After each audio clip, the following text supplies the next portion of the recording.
So I wanted to start by asking for your name and when and where you were born, right at the beginning. My name is Lois Britton. Actually, it was originally Lois K. Jennings. I grew up in Bethesda.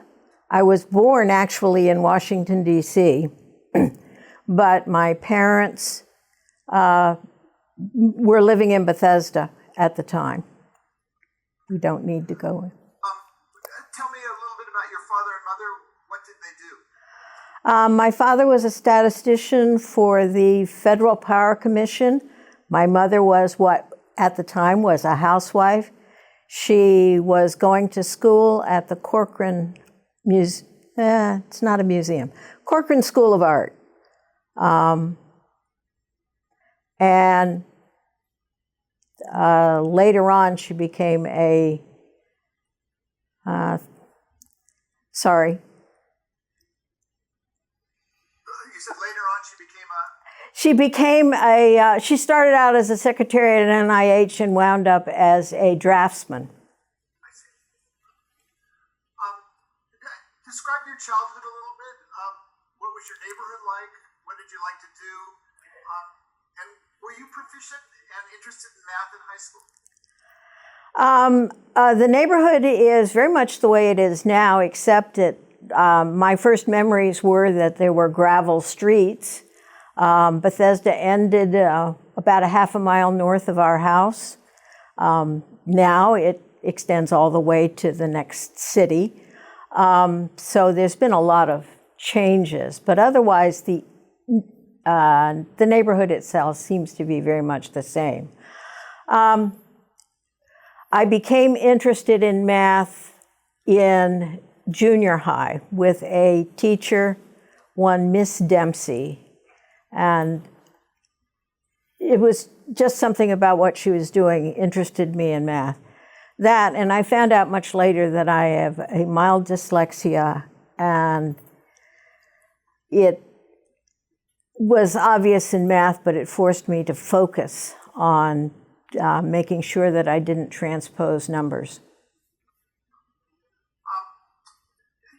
Did you, just a little bit about your family, did you have brothers and sisters?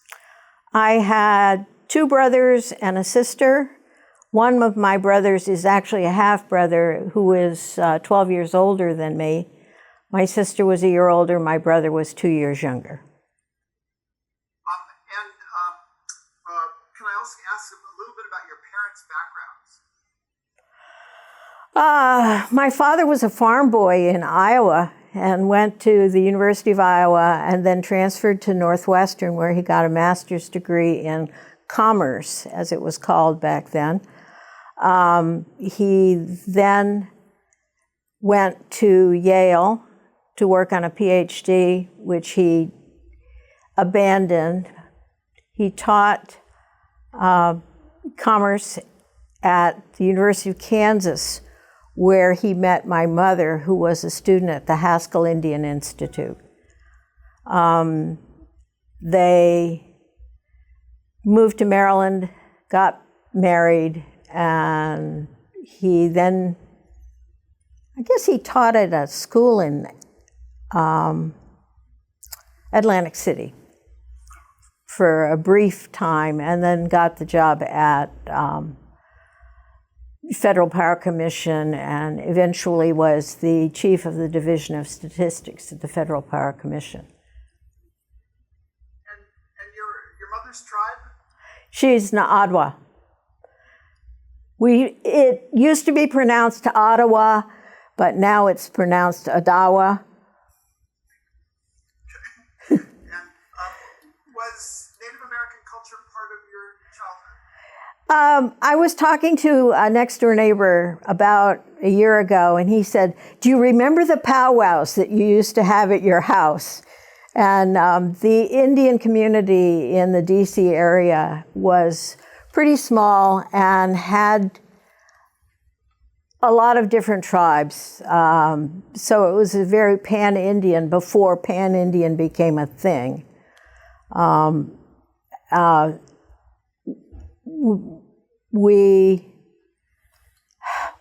my mother sort of gathered together all these people. She was very social.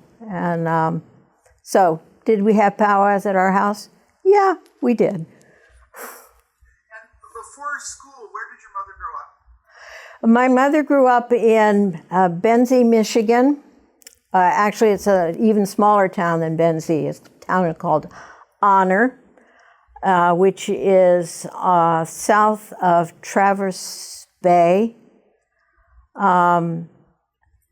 She went to the local schools. She did not speak English when she started school, and always felt at a disadvantage. Then when her parents died, one of her sisters arranged for her and her other sister to be babysitters, basically, nannies in Chicago. So she went to high school in Chicago and then transferred to Haskell Institute. Just one more question about the powwows in the basement. I think you told me that they included peyote ceremonies from time to time. Was that true? Yes. Yeah. And you reacted.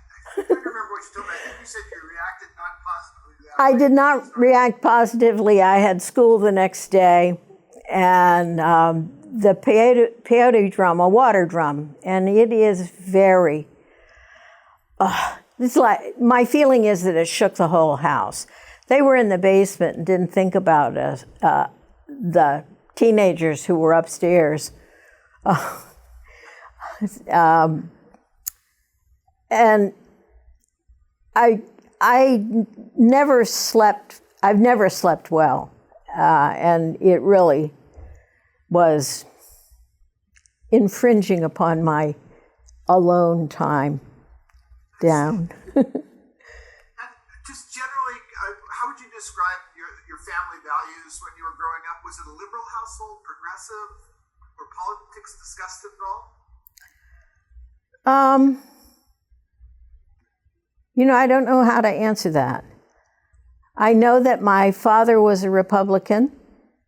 On the other hand, I think it was fairly liberal. As young women, we were encouraged to go ahead and follow whatever it is you wanted to do, except at the time, the path for women was teacher, nurse. And interestingly enough, my sister's a nurse and I was a teacher. So you mentioned junior high school as your first interest in math. Did it blossom in high school? Yes. I mean, math came easy to me, and I like the logic that follows, that goes along with it. And I actually think that I had a conversation at school when I was substituting, and in my classroom there was a man who was teaching peace studies, whatever that means, and he would ask the students what they didn't like in school, and he had a kid. He asked me questions, and I said that I had taught math, and he said, "Well, don't you think math is kind of useless, and we shouldn't teach it in school?" And I'm there going, "Well, certainly not. We should, because it really teaches you logical thinking." Anyway. Let me jump back a little bit. Did you learn your mother's language at all while you were growing up? Only the bad words.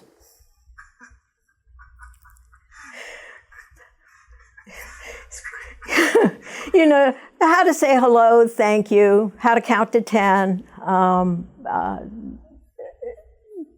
and the bad words. Yeah. When you were just leaving high school, what did you, before you got to college, what did you think your career trajectory would be? What did you want to do or be? Actually, I wanted to be an engineer. Actually, my first thing was that I wanted to go to culinary school, and my father said at the table, only men are considered chefs, and all you would be is a cook. If you want to just be a cook, don't bother.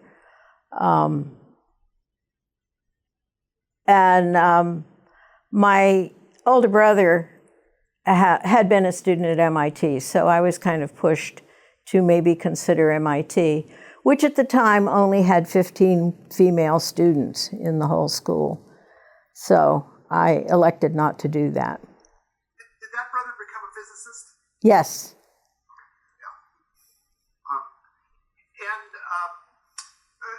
How did you make your decision about college? My father died, and University of Maryland was the path that you took when you didn't have any money. Yeah. And did you study math principally while you were there? Did you major in math? I majored in math, I minored in English, and I have a concentration in geography, and I'm certified as a teacher. How did you come to the course on high speed? Go ahead, I'm sorry. Another question.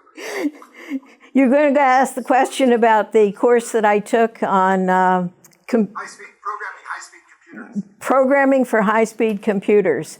It was my senior year, and I had an elective. It had to be in math, and that was an option, and it was much more exciting than any more advanced calculus. Marc wants me to ask you not to answer questions by saying yes, just restate the question a little bit rather than just so that we can see where you're going. Okay. So tell me a little bit more about college life. What was good? Did you go away to college, or did you stay home when you were in college? At the University of Maryland, the standard was that because most of the students were from Maryland, which is a fairly small state, we stayed on campus for the classes Monday through Friday and went home on the weekends. Can I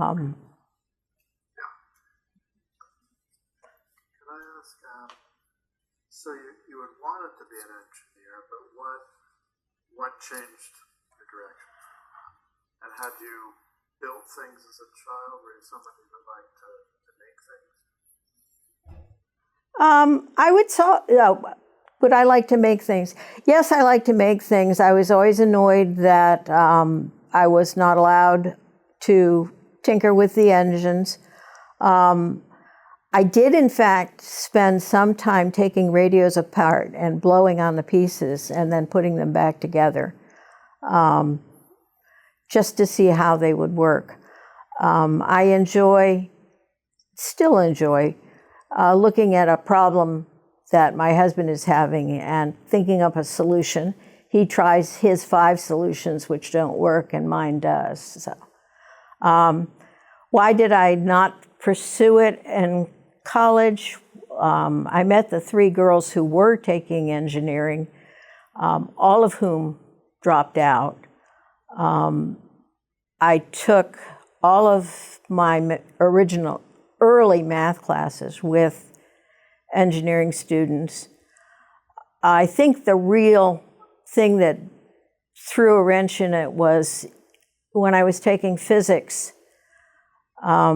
studying electricity. I was told when I came into the lab that I was not allowed to plug any machinery in because I, obviously being a woman, didn't know the difference between alternating and direct current.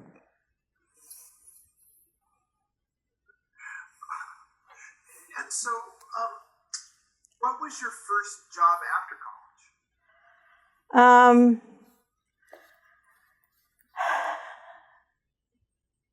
I went to an interview at a school district nearby where it came out that I was Native American only.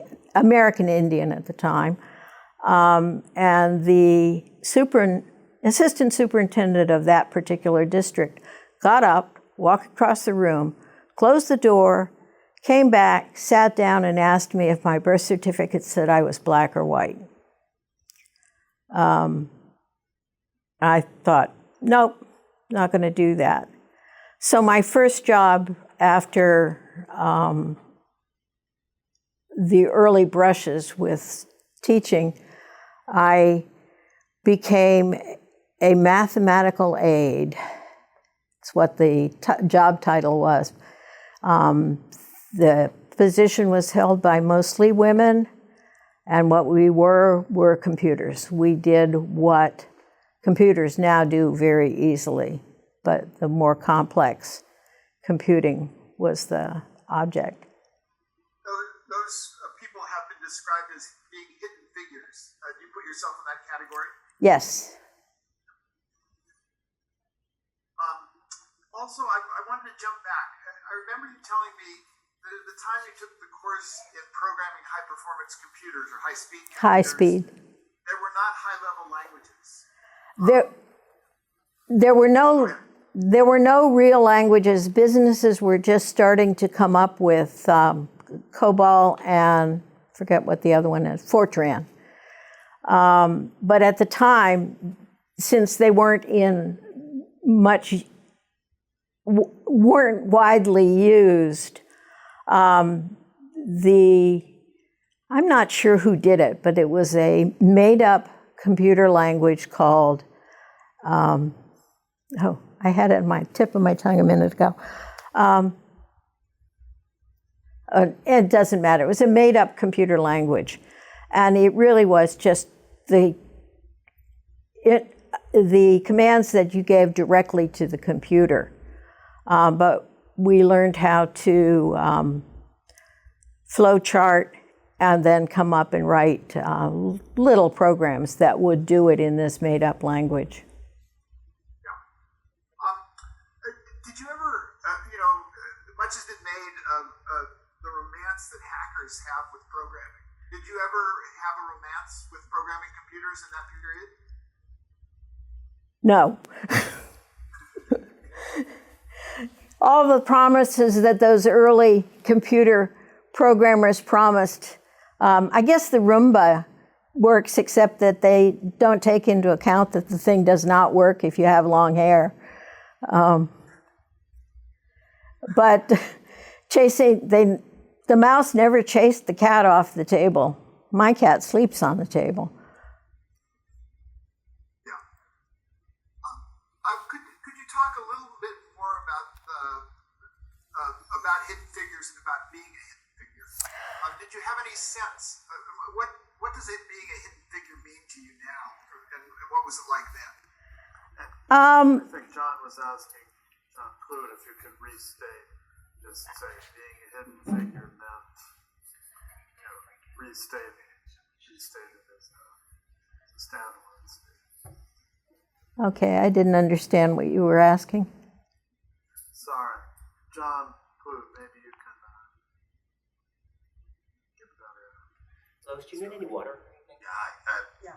When we ask about Can we just take a... figure, if you just start off by saying, I feel like I was a hidden figure because, and then give your answer, just so we have a little context when we use that quote somewhere. Does that make sense? But the self-contained... They're going to get me a drink of water. Okay, let's just go. You're just going to have to wait until I get a drink of water. Drink of water. We're going to take a quick break. Okay. Oh, there's a fountain right there. Okay, he's good. Fountain water. I kind of figured it was time to have a little water because I'm parched myself and I'm not. Yeah, you're not talking. I'm not. She's going to be thirsty. Marc Lesher, He's coming. are you there? He's coming. No, he's getting me a drink of water. There you go. There you go.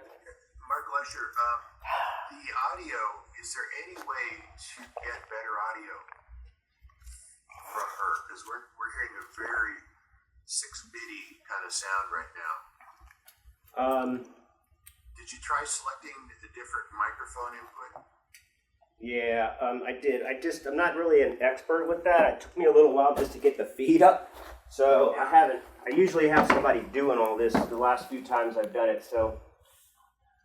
So go to the microphone. There's an arrow up. How about, try that one, Lois. Try this one. Yep. A little bit more, please. Go ahead. Just keep. Okay, keep talking. All right, let's see. Why do I think I was a hidden figure? The job that Sorry. testing. We're testing again. We're testing. Okay, we'll go with that. For Mark's sake, we are recording locally on the camera, so we do have great audio. We're just not hearing it. Okay. I think I might have fixed it. Try again. Might. Okay. Why do I think I was a hidden figure? There were 5 women who were in this position at the Center for Naval Analysis.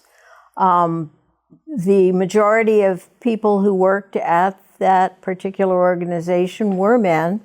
Most of them that I had contact with were either naval officers or engineers. There were so few people doing what I was doing, and we were sort of put aside. Interestingly enough, in the organization that I was with, we actually were hidden. We were given offices with doors, and we were encouraged to stay within that position, because if we wandered around in the building, it looked like we had nothing to do and somebody else would take us.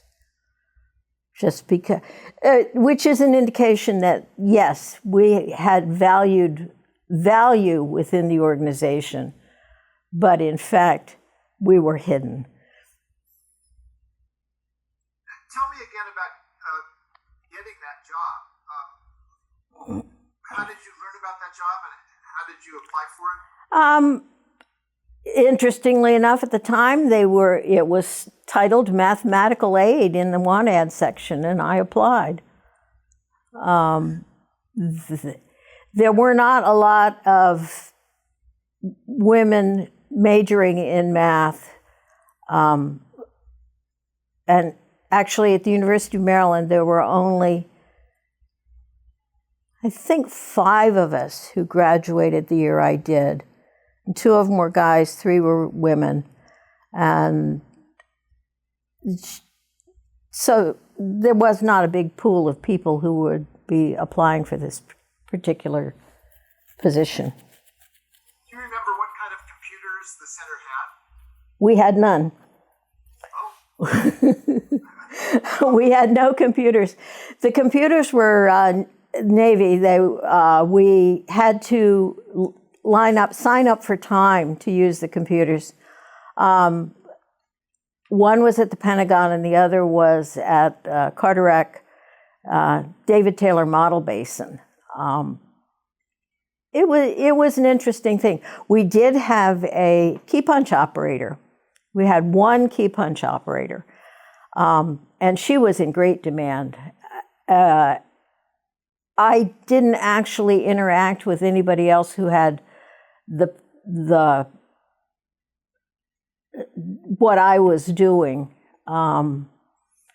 in the organization, but Georgia was very popular, and the men in the organization felt that they had to go and compliment her in order to get her to put them ahead of the line for punching cards. I never had that problem. I just went in and asked her to do it, and she did it. So. Were the problems, you worked on design problems, principally? Actually, what we had was a program which had been developed somewhere in California, SRA, is that right? Stanford Research Associates? Scientific Research Associates. They had written this program And we were using it to evaluate, I'm not supposed to talk about it, but it's been a number of years, so it's probably okay. We were to evaluate whether or not this airplane would do what we wanted it to do. And I would change some parameters. That's where the new punch cards came in. I had a box of punch cards that about, 2.5 feet. And there were like 3 or 4 cards that I could change the parameters that were put in to what was happening with this aircraft. And I kept getting the same results. I'd get these printouts back and I examine them, and they would be exactly the same. Didn't matter what parameters I put in. The printouts were all the same. So it was decided that there was some problem with the program. They sent a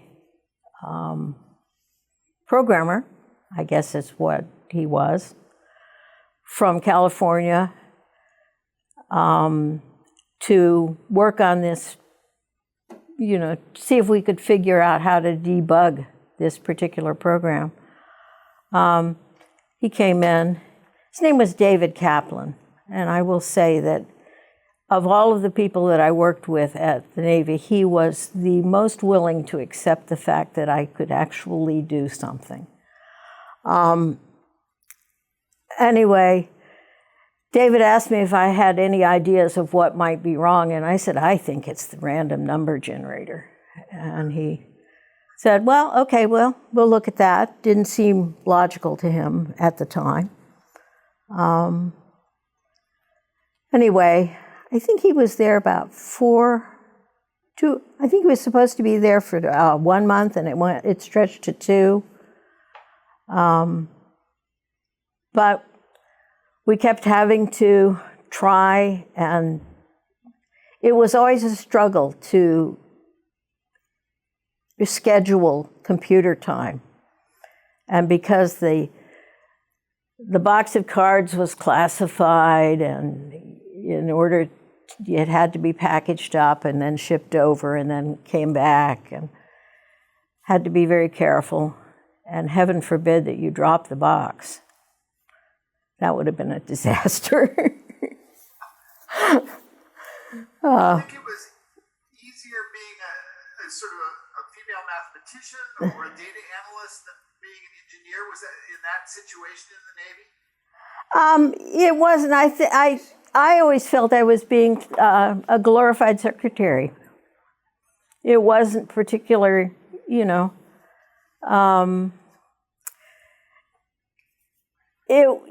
It wasn't a particularly challenging thing for me. I mean, maybe looking at the data, I didn't think that was particularly, largely because it never changed. It was always the same.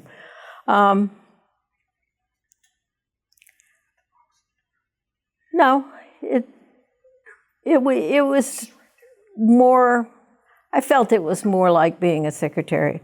To be quite honest, although they gave us the impression that we were really very valuable to the workings of whatever it was they were doing, I don't think I did very much. It was nowhere near as challenging as teaching a class full of 8th graders. Okay. Did your American heritage ever come up while you were working there? American Indian heritage? No. And did you leave that job to teach in Montana? What was next? Yes, I decided. Well, actually, I had met Stewart Brand at that point, and there was much more out there than sitting in a office where I wasn't particularly challenged to do much of anything. Except not drop the box. So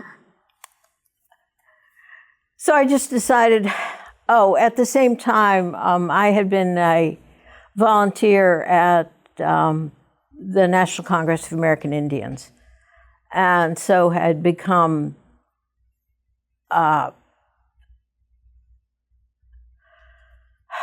I wish I could think more smoothly,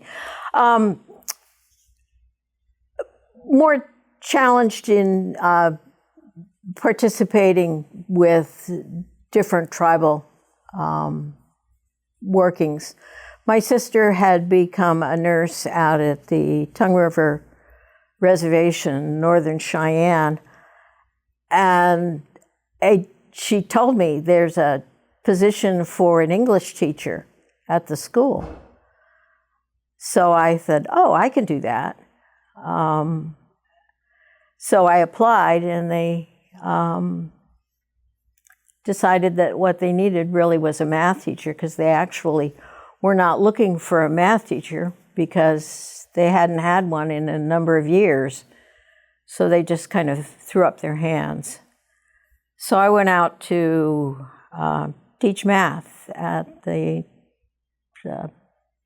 Busby boarding school on the Tongue River Reservation. And then did you move to California in 65 or 66? Do you remember which year? I think it was 66. Yeah. You visited frequently. And then, Yes, I had visited 2 or 3 times. yeah. One of the things I wanted to ask in a general sense is both you and Stuart were involved in the creation of one of the first communes called Lama. And I just wanted to ask generally about your memories of that period you spent there and why you guys didn't stay. Well, Lama. Okay, I don't think of Lama as one of the first communes because we had been involved with USCO, which was a commune in New York. And 2 of the principals from that commune were the ones who went out to look for, I guess, an ashram kind of situation. And because Stuart had had so much traveling about in Arizona and New Mexico, we went out to assist them.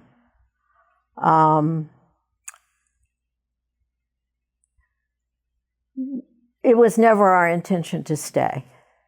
It was more the search for a piece of land. Marc noted that I forgot to ask you about how you met Stuart. I know that story well, but I was wondering if you could describe meeting Stuart over again at the Congress. Okay, you said Marc, but you meant me. I'm getting text from Marc. Okay. Sorry, we're using the chat feature. All right. Yes. The National Congress of American Indians had a yearly conference. And my mother was a record keeper for them. That was what she had learned at Haskell Institute, how to take shorthand. People don't do that anymore. So we went out to it was in Sheridan, Wyoming. We went out, and because I was with my mother, I was given the job of registering participants. And Stuart came in and registered, and he looked like no other people who came. His blonde hair and his very fair skin. Everybody else had black hair and kind of olive tone skin. Yeah, he made an impression, just physically. And at that point, he was traveling with a VW bus. What do you remember about his bus? It was supposed to be red, but it wasn't. It was kind of overcooked tomato juice color. And it was his turtle disguise. It was his turtle shell. He was living inside it. I don't know. Otherwise, it was a. That would have probably been. Would that have been as early as 1964, or was it?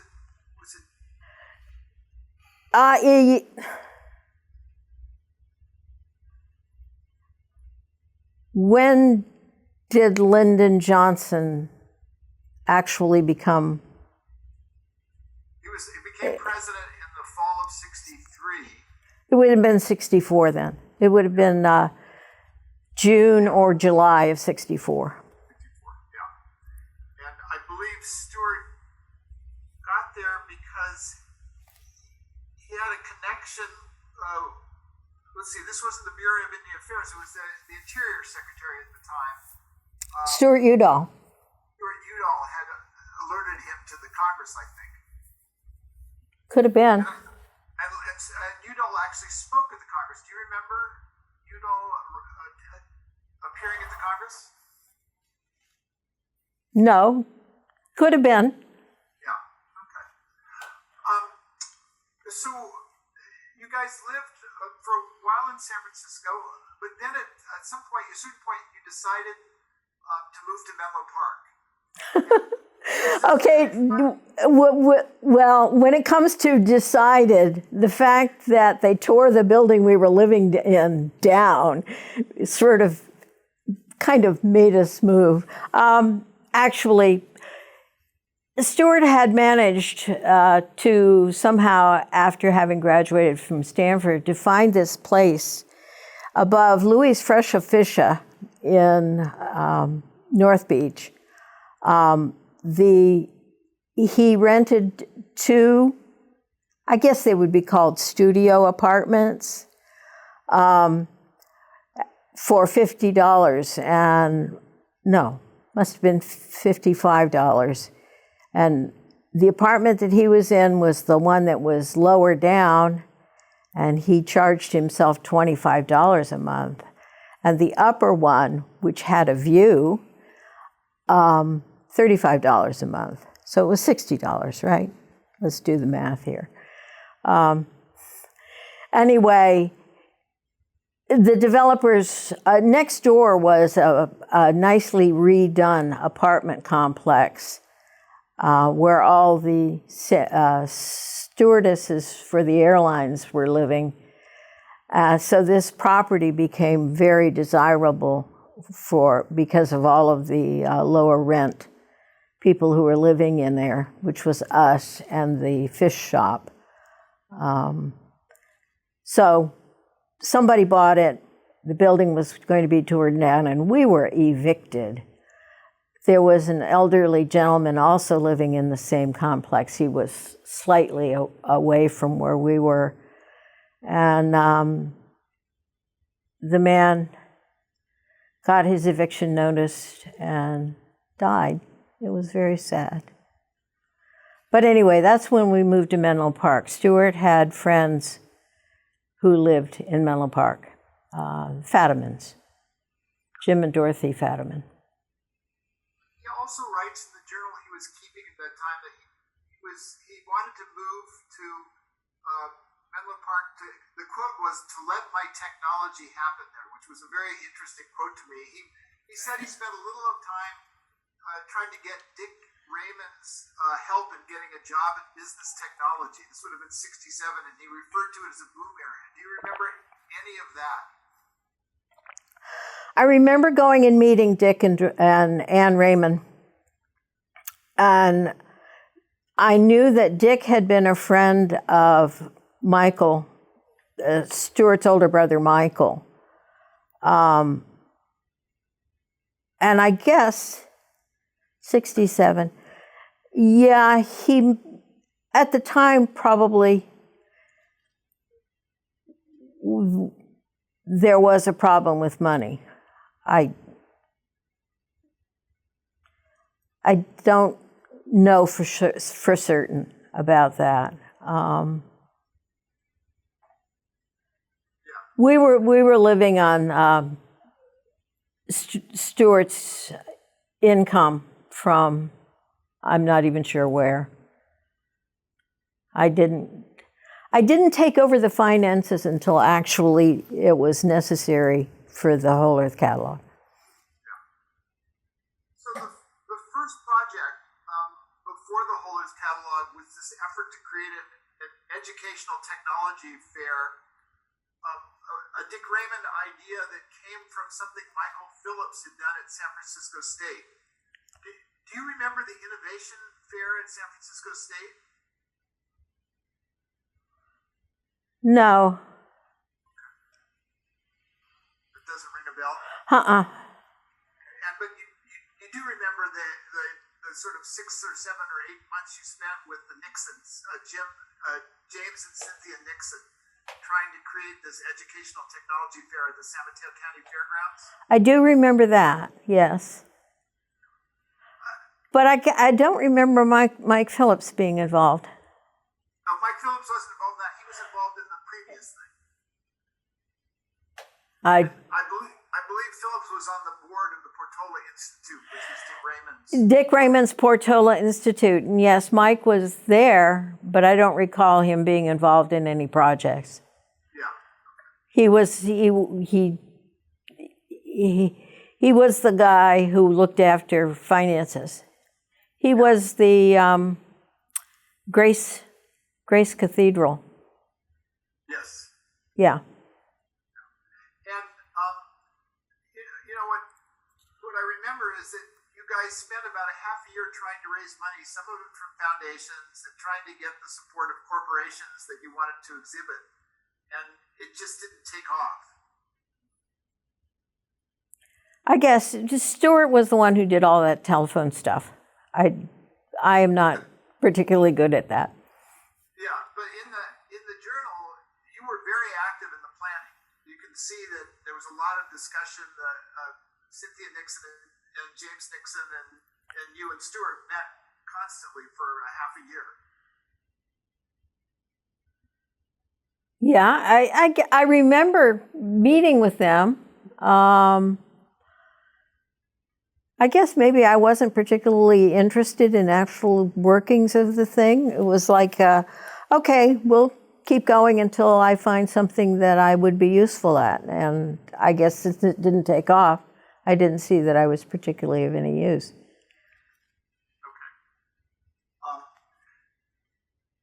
Another thing that we talked a little about is you described to me during that period going to Doug Engelbart's home and getting a demonstration of his system that he was building with the mouse. Could you talk about that? You know, I'm not sure what brought it about. I think we were involved at that point in the early workings of trying to make the catalog work.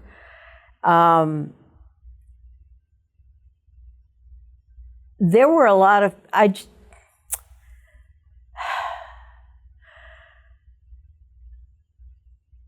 a lot of things have gotten very hazy.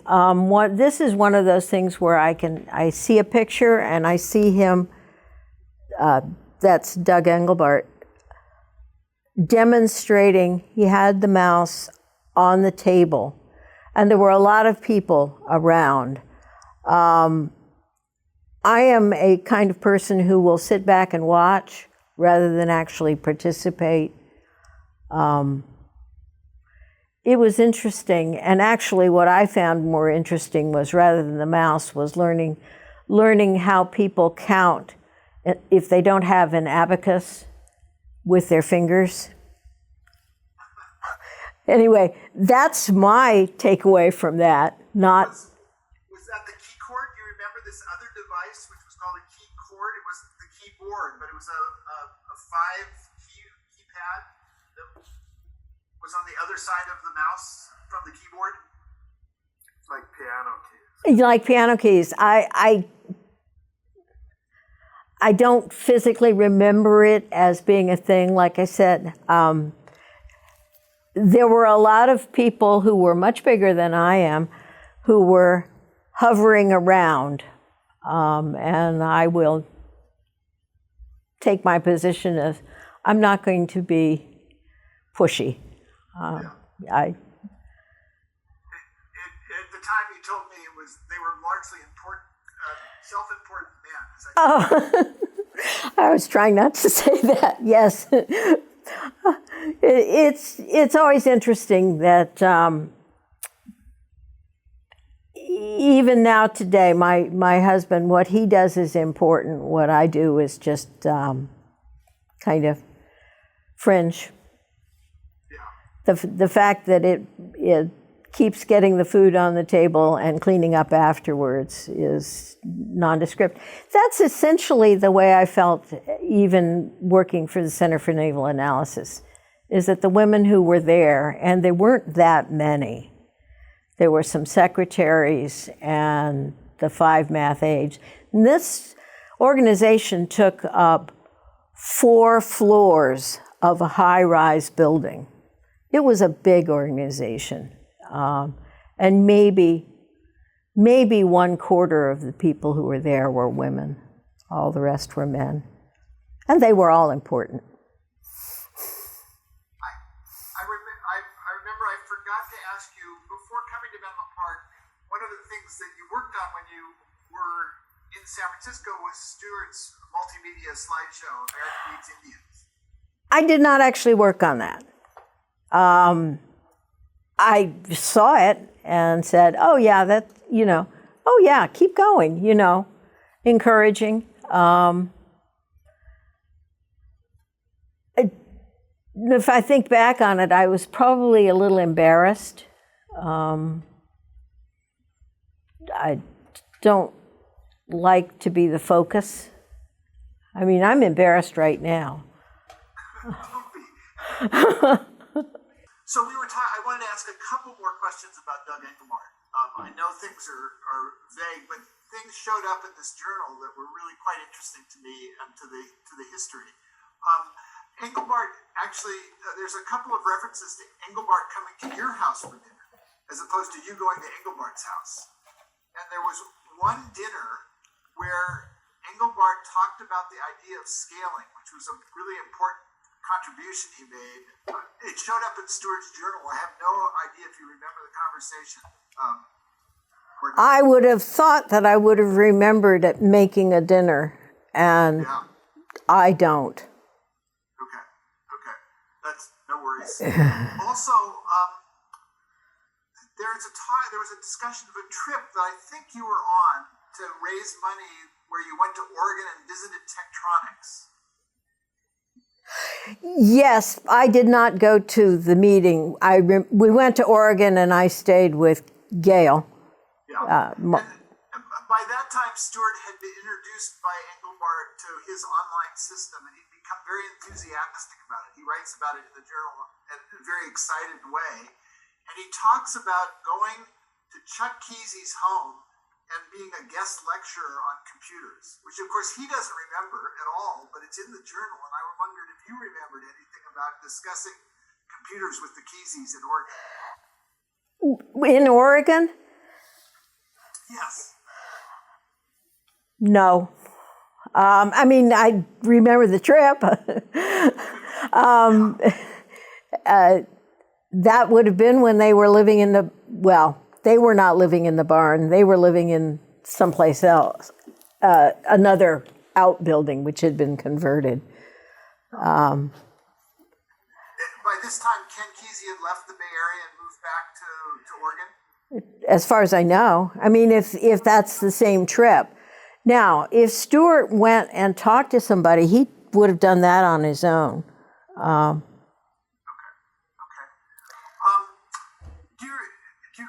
Do you remember giving up on the education fair, the project ending?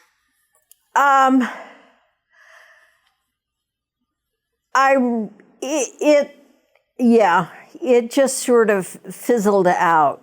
I think everybody sort of became tired, and it was one of these, okay, that's enough of that. We don't need to continue with this. And only a couple of weeks after that, Stuart's father had died. He traveled back to the Midwest for the funeral and to see his father before he died. And then coming back, much has been made of him coming back on the airplane and getting this idea of creating a truck store for his friends. I wondered, would you describe Stuart coming back from that trip and what he said to you? It was that he had this, we did in fact talk about the whole experience of being in the hospital with his father and being connected to all the wires and bells and cords and tubes. And I remember vividly him talking about his father becoming sort of conscious of where he was and what was happening. And he said, "No, I'm free," and started pulling all of the cords out. And I don't actually remember specifically. I do remember,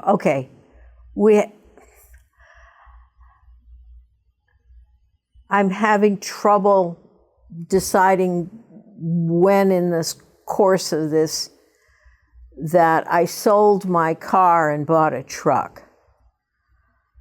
And I guess maybe it was because, Stuart never liked my car. What kind of car was it? It was a Comet sedan. And it was blue. It had a license plate that said, "Say 500."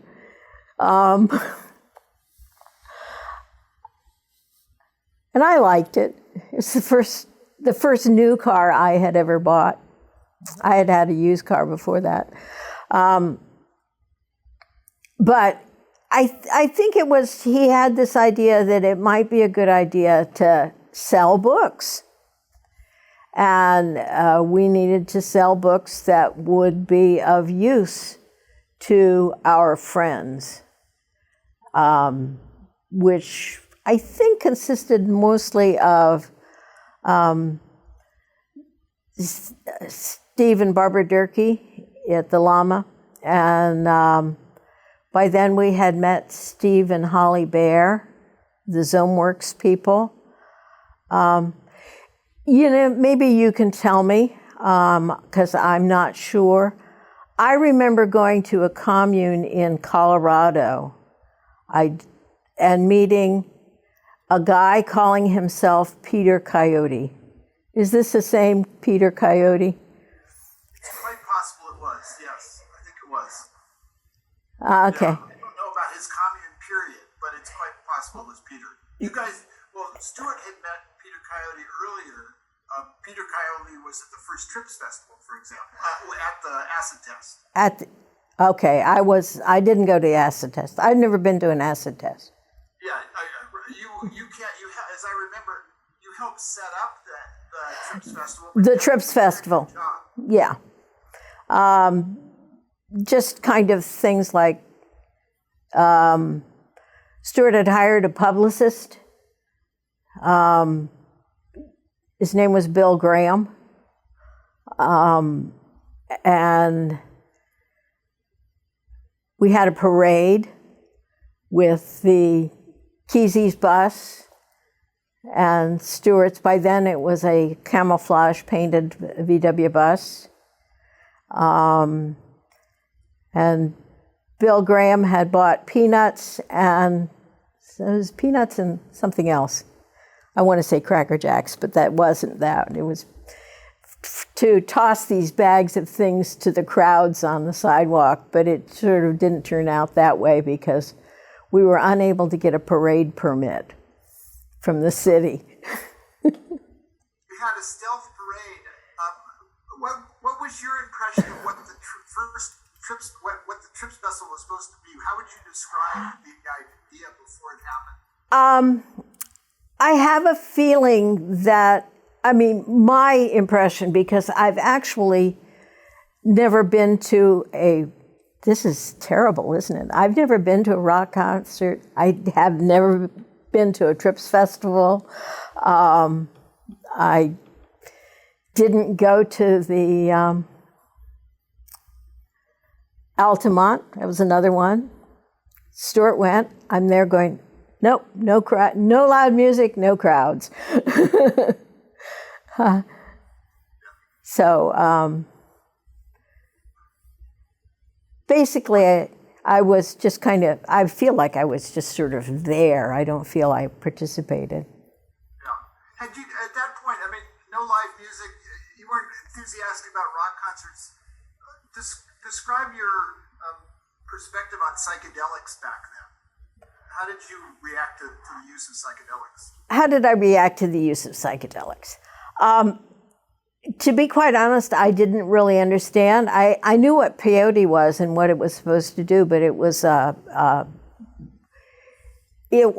to enhance a mystical experience that you could have without taking it.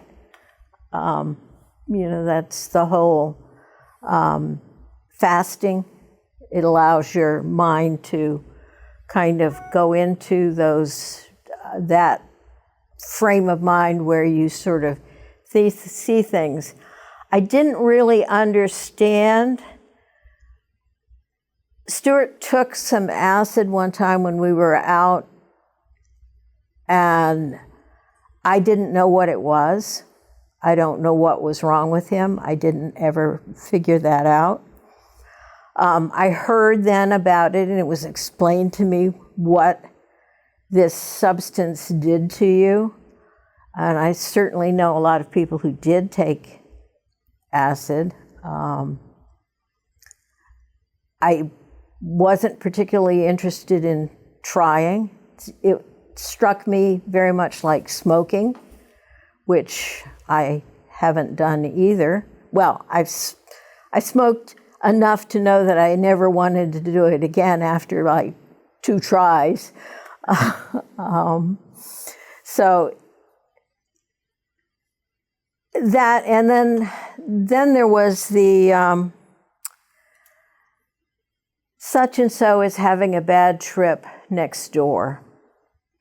And for some reason, I was encouraged to go along with somebody who was going to try and help, whatever that meant. And it turned out that I was a big help because I did not change my appearance to somebody who was having a bad trip. So I found myself a couple of times in the position of such and so needs help, and there you are. And since I had never experienced the change in the vision of people, I didn't really understand it. I just was being there. Do you remember when and why you decided to get a storefront for the front store project? Actually, we did not set out to get a storefront. What we set out to do was to have a place, much like Marc here has this place that we're filming in, a place to produce the catalog. We did, in fact, have a whole bunch of books that were purchased when we made the drive around New Mexico and Arizona trying to sell the books. Stuart felt a need that if we're going to do this, we have to have examples of what it is, what they are. So he bought the books. We set up A-frame display racks with particle board, that pegboard that you put the little pegs in. And he carefully drilled holes through all of the books. And the books were then placed on these pegboards. And they had little strings on them which were tied to the boards so that they wouldn't get stolen. It was, yeah, and it was so somebody, if they wanted to come into the catalog, they had something that they could see that we were doing it. And then it came into, well, why don't we just go ahead and turn the thing into a bookstore? We did not set out to do a storefront. You know, in Silicon Valley, much is made of startups that start in one direction and then pivot and go in another direction. I think you were one of the first sort of pivots that I know about. Pivoting to the catalog from the truck store. Oh, so from the truck store to the catalog to the storefront, which was still called the truck store. Yeah. And how did your role evolve in the project? Well, Describe your role. my role in the project was originally, I didn't have anything better to do. So I just kind of observed until I saw a real need, which was Stuart with these bills for the books that were coming in. And every time one came in, he would write a check for it. And I'm there going, wait a minute now, there's something wrong with this picture. And went and started going through the invoices and receipts and finding that he had paid these book companies twice for the same books. And of course, they were not telling us, writing us back and saying, you overpaid. They were just keeping the money. So I'm there going, why don't I do this instead of you doing it? You know, you're busy with what you're doing, so why don't I just take this part away from you? Would you call your role ultimately office manager or chief operating officer? How would you describe your... The kids who worked for me at the truck store said that I was the den mother. In fact, we did have an office manager. We had several office managers, but and they were officially the people who were doing it. And I was on the side of, since I wrote the paychecks, I think I took on a role of being important enough to be nice to. So. Were you seen as a co-founder by people at the time? I wasn't. It's 50 years later before I was named a co-founder. 50 years. So, but John Brockman, who was a friend of Stuart's first in the ESCO commune a little bit, and he describes visiting you guys in Menlo Park and spending the day sitting around with Stuart, underlining a book by Norbert Wiener while you did the real work of laying out the catalog. Does that strike a bell? Yeah, I remember John very well from that trip. John had a toothache, and it showed. He had a big aura around him. He was sitting in a pinkish aura, and I just looked at him and I'm going, you know, you've hurt all day. What's the problem?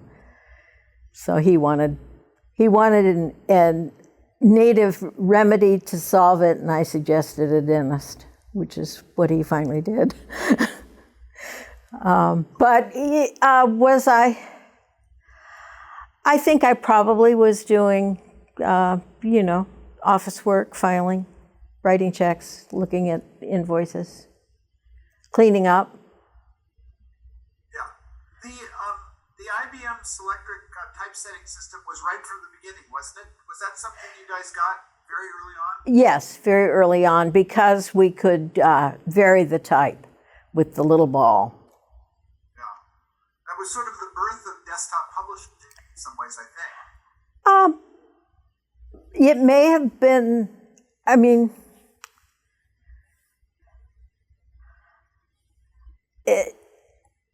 also associated with the Portola Institute was a company called Dymax, and they, in fact, were doing desktop publishing.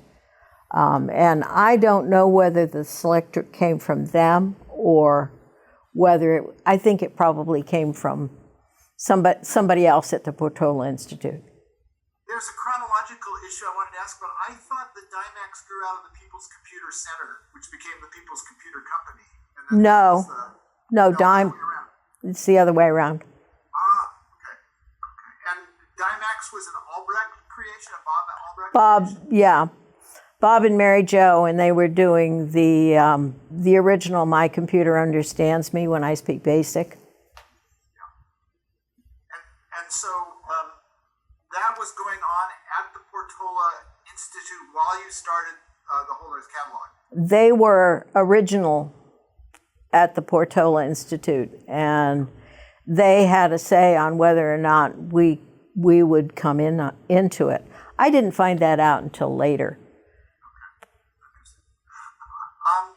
I wanted to, well, so let's see. I want to ask about a couple of the cultural sort of attributes of the Whole Earth Truck Store. Did you get involved? It's famous for the daily volleyball games. Did you participate in the volleyball games? I sprained one thumb. I took volleyball in college, and I sprained one thumb 1 week. Oh, well, I think I took it on Tuesday and Thursday. I sprained one thumb on Tuesday and the other one on Thursday, and I was minus my thumbs for a good 2 months. No, I did not participate in the volleyball games. I'm there going, do I want to do this again? No, not again. One thing I wanted, sorry to just ask, is whether was the Sears catalog at all? It must have been Yeah. an obvious example. Yes, it was the Sears and the Montgomery Ward. That was another big catalog.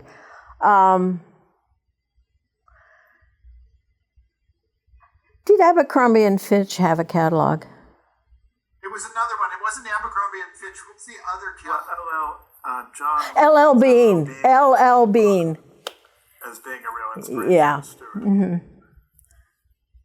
Particularly him. But, Yeah. I mean, both of you, obviously, the Sears catalog was very familiar. Yeah.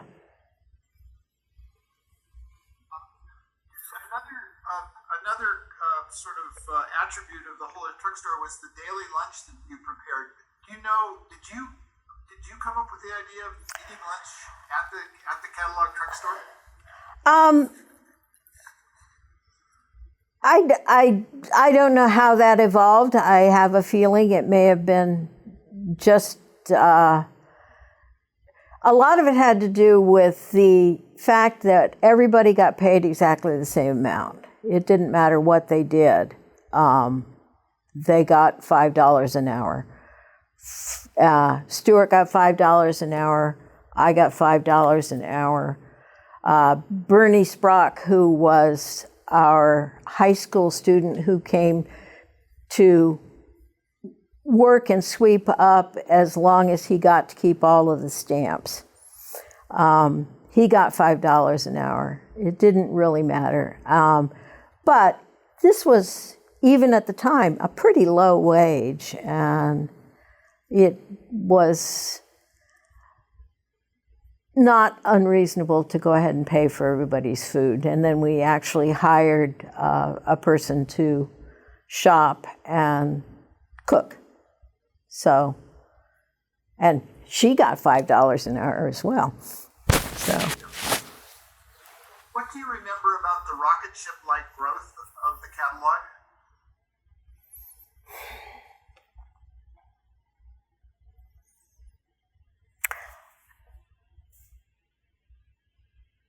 It led to having more people. We had more people. We had to buy furniture, shelving, We had to get rid of the A-frames and the books that had holes in them.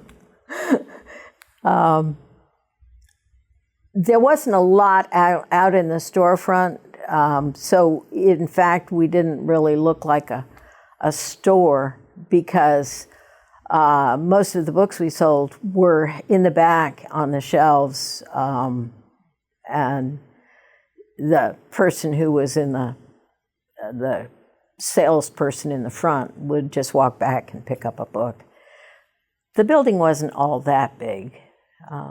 It seemed a lot when signed the lease for it, though. Now, so the catalog itself, at the beginning, ended in 1971. You guys separated, but the truck store continued. Did you stay involved in the truck store? How did it change after Stuart left?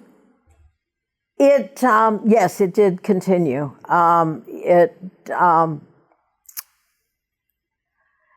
The traffic, the foot traffic stayed about the same, and it operated as a regular bookstore.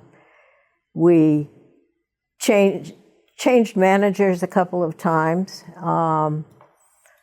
and there was one, an Irishman who actually came from a business sales background.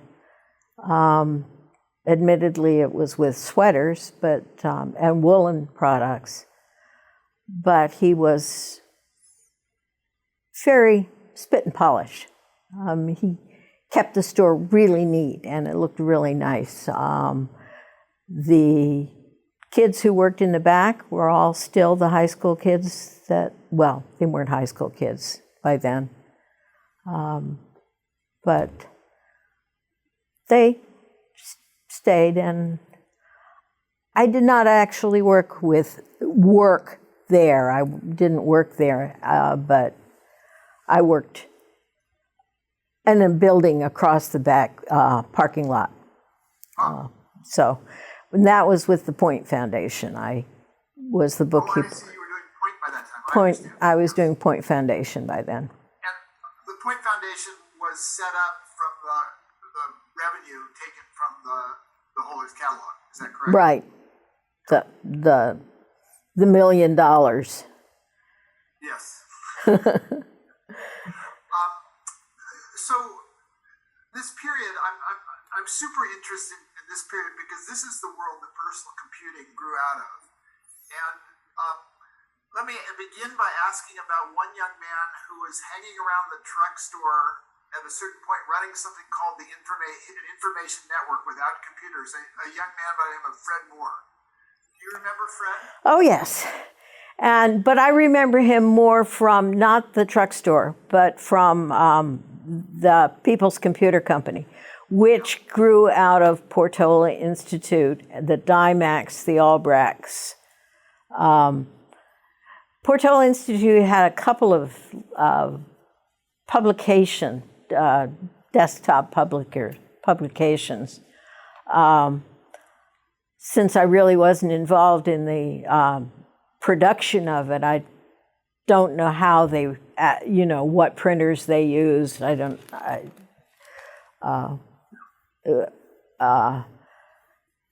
Boxes of books and selling through the mail kind of thing. But Fred Moore, interesting.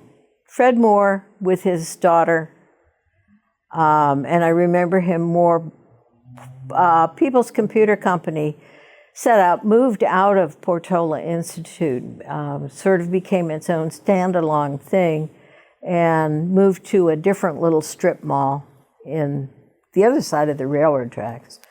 And I think Fred was he always seemed like a loose end. He didn't really have a place for himself or an aim. He just was trying things and associated with that. There's Fred fits into the puzzle of everything in so many interesting ways. It was Fred who took away the money that Stuart gave away At the demise party. Yeah. The demise party. That was fun because well, first of all, I drove around with the money in my truck, and I had a friend drive with me, and we went around to the different bakeries and places to get the food that we were going to supply for this party. And I kept saying, "You stay here, and I'll go in." She goes back, and finally, when the money came out at the party, she comes over to me and she said, "Is that why I had to stay in the truck?" They're going, "Yeah." Because there's $10,000 in the truck. No, but that whole thing with the party and having everybody come up and say what they wanted the money for and what they were going to do with, and people going yay, nay, and Fred just outlasted them. That's really how he got it. He just outlasted everybody. He was keeping something he called the information network on file cards at the truck store, and Bob Albrecht invited him to move the project to PCC. And he began teaching at the PCC. Yeah, I guess. Electronics, but it wasn't at PCC. That would then have been Community Computer Center by then. Oh, I see. Which was at this other strip mall in Menlo Park. They were adjoining buildings in Menlo Park. PCC was on one side, Community Computer Center was on the other, and there was a door in the back that went through. Otherwise, you had to walk around. Was there a point at which you became the bookkeeper for that organization as well? Yes, I was the treasurer of People's Computer Company. Actually, I was a founding director of People's Computer Company. Okay. And that must have been, that was later. That was like 74 or 75, or was, do you remember which?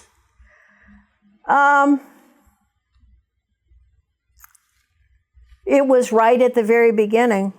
Yeah. So. Okay. Okay. So, and this is a side question, but did you know that my sister worked as a receptionist at the People's Computer Company? I don't know which year, but you don't remember Ellen, do you? You know, I think you had mentioned this before, and I remember an Ellen, but who knows? It could have been, Ellen Smith. I don't know. Maybe if you showed me her picture, I could tell you whether or not I remember her. I'll send you a copy of her picture. So, at what point did you meet Keith, your current husband? It was when the Whole Earth Catalog production team moved out of the storefront and up to Rancho Diablo. They worked out of the garage at Rancho Diablo. Don't ask me the year, I don't remember. But Keith had actually, the garage was up at Rancho Diablo, it was heated with a wood-burning stove. And Keith had cut wood for them, and delivered wood, and he turned up needing to be paid. So that's how I met him. And, I learned about him first as a computer hobbyist because he was involved with the Homebrew Computer Club at the very start. Did he have an interest in computers before the emergence of homebrew? No. It was an explosives expert, is that right? He's an explosives, yes, explosives technician. He's English. Clubs are all inclusive in England. Everybody joins some club or another, and he became interested in.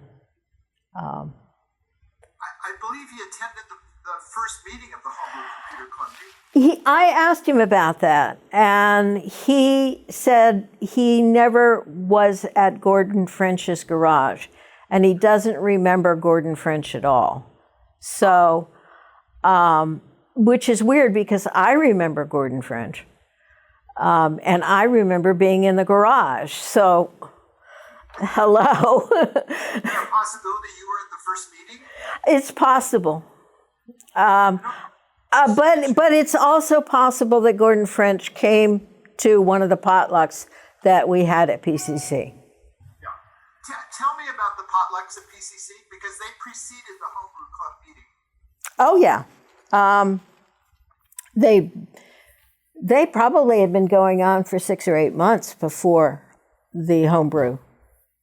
And I do remember Fred Moore coming to the potlucks and not watching his daughter. It drove the women who were at the potlucks crazy because that little girl would be running all over. And Fred would just, she could have gone out the door and down the street and he would never have noticed. Shouldn't speak that way about him. She's probably a lovely young lady now. Turned out very well. Lives in Berkeley. I interviewed her. She was a success story, even though she had that wild childhood. Yeah, the potlucks were great, and it actually, I think I just told you earlier about talking to, I think he's the curator of computers. Oh, he's doing something called Whirlwind up at MIT. And he is researching it. And anyway, throughout all of this, I looked up something and saw a picture of John Draper. And I thought, John Draper, did you interview him? No? Oh, yeah. Yes. And I looked at him and I thought, wow, he found a shower. He used to come to the potlucks. He was he was there early, stayed late, and ate. He never brought a thing. Never, not even a bottle of beer or anything. Just him. That sounds just like John Draper. Mark is asking me to ask you to give more context. Mark, would you sort of describe what you guys would like? Well, there a lot of what you've been talking about from John's questions is sort of filling in. And to some of the people seeing, they won't have any kind of background on, maybe just describe a little bit more, step back. You did talk about the Albrechts and leading to the People's Computer Center, but just to paint a little sort of a picture of, some of these key players that you're talking about, and, in the order that you know about them roughly. Okay. Bob and Mary Jo Albrecht. Stuart and I were invited by Dick Raymond to meet Bob and Mary Jo Albrecht. And this was in regard to joining the Portola Institute, which was, at the time, developed to be an umbrella organization for start-up, nonprofit, educational, what do you call them? Beings, whatever. It turned out, and this we did not know at the time, turned out that Bob and Mary Jo were doing books called, Bob Albrecht was a teacher, and they wanted to do some books on making introductions to younger children on how to program for computers. And a language had been developed called BASIC, which uses the nice terms like run, stop, go, go to, which were not things that I had learned in my programming for a high-speed computer. The title of the language was TIDAC. I finally remembered it. And it turned out, and I found out much later, that Bob and Mary Jo actually were the first people to participate in Dick Raymond's Portola Institute. All of these organizations had to have some money to start with. Dick did not, Portola Institute didn't give people money to start with. It was just, you start, and they supplied legal advice and some office type stuff, letterhead. It was all to give everybody a, I wish I could find the words that I'm looking for faster. Legitimacy. Yeah, make them look legitimate, like they really are. A front. To give an institutional gravitas. Yeah. So they did what they did, and a percentage of the money that they went in actually went into Portola to support the front, to pay the rent for the building, and Portola was a nonprofit, and they could be and fiscal sponsor if money came in. right.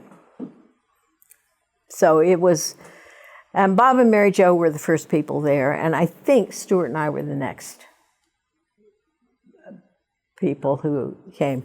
Then there were a couple of others, and to be quite honest, the only one I can really remember with any certainty is something called the Big Rock Candy Mountain, which again was, I'm not actually sure what they did, but they were nice to chat with when you wanted to take a break from whatever you were doing. We were in adjoining buildings. We were not in the same building. And you had said the Albrechts were also doing the desktop publishing. They were doing something which turned into Dimax to produce these little booklets on teaching kids how to program in BASIC. So it was part of the Yeah, and then People's Computer Company sort of came out of that because one of the things that was needed was to see whether or not this was working and to give us a connection with schools. One of the other initial directors, was Leroy Finkel, and Leroy actually was teaching at Atherton High School. So we had some connection in the school to get kids to come. And then there was a PDP-8 computer with 2 teletypes, and they would load them in the van and take them to the school and unload them and have the kids work on it. So that's how People's Computer Company started with actual interacting with school kids. The storefront then had in it, the teletypes were there and the kids would come in, and by then they were using punch tapes, so we didn't need the big machine that did the punch cards, the key punch cards. So they were using punch tape and reading it with a teletype. My mother actually took me by there. Oh. And I have to, it's embarrassing to admit that I did not take to it I didn't get interested in computers then, it was later. But It wasn't until it got the screen, so that they were able to interact through a cathode ray tube, right? And you'd see all they were doing was moving pixels about on the screen. And some kids were just laser focused on these pixels. And Pong was a big game then. That's interesting. So, Albrecht is such an interesting character to me. One thing I remember him talking about was being so much in love with folk dancing. Oh, yeah. There was a Tressiter folk dancing scene in the evenings. Did you ever go folk dancing with Albrecht? No, I didn't. But he was always doing it. Greek folk dancing. It wasn't just folk dancing. My half-brother was also a contra dancer, and he's written a whole book on contra dancing. So maybe there's some geeky thing going on there. I think there might be. A lot of people Friday evenings over in Tressiter, I know Engelbart went there. I think Stuart went there occasionally. You don't remember? No, I don't remember Stuart being a big dancer. No. Yeah. So, but Tressiter, yeah.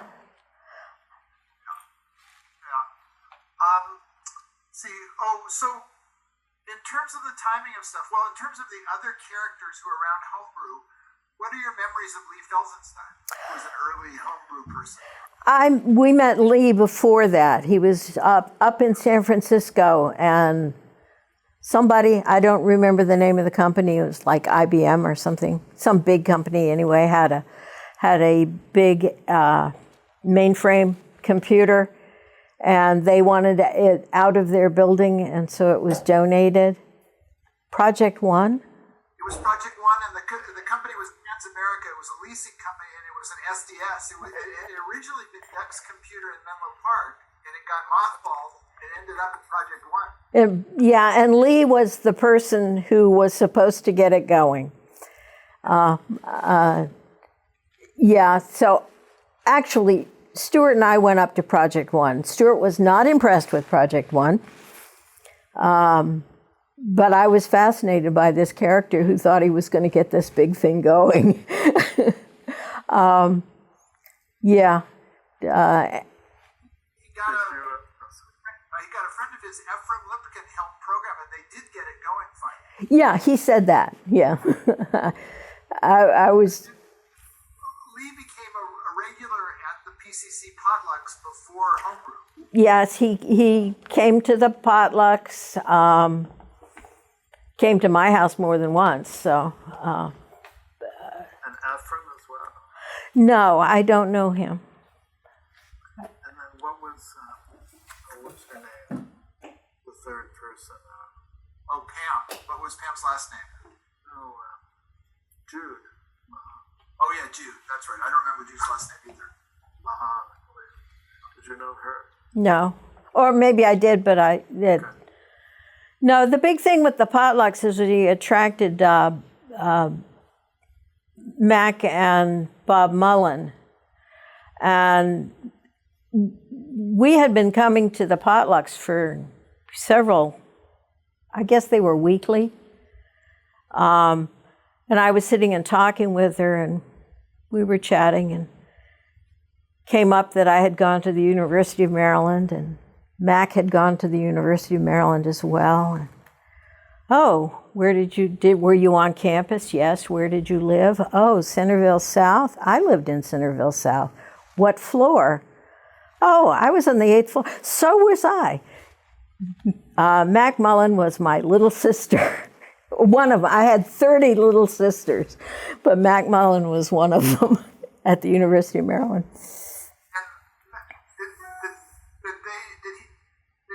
Were they involved in computer stuff on the West Coast? Or? Mac's husband, Bob, had worked for Xerox and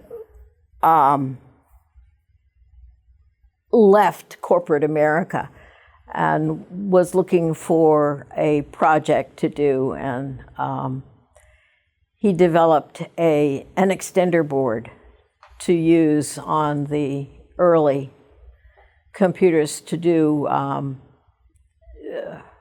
debugging, connecting circuits, whatever, anyway.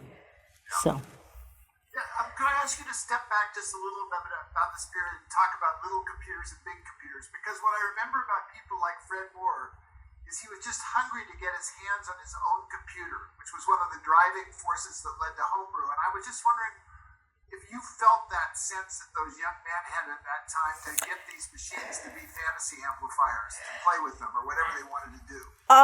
Yeah, it was all very much, well, having a background of having been a hidden figure, I can understand why somebody would want a computer to do whatever it is that they wanted to do. Now, a lot of these people didn't understand that there's a lot involved in the programming. And if you can't do the programming, the machine is not going to do you any good. And a lot of these people, my impression was that they didn't really understand. They thought if they got their hands on it, it would do what they wanted. That's why the mouse never chased the cat off the table. But yeah, I can understand their interest. That and the boy, it's the whole boy toy perspective that I think drove a lot of this.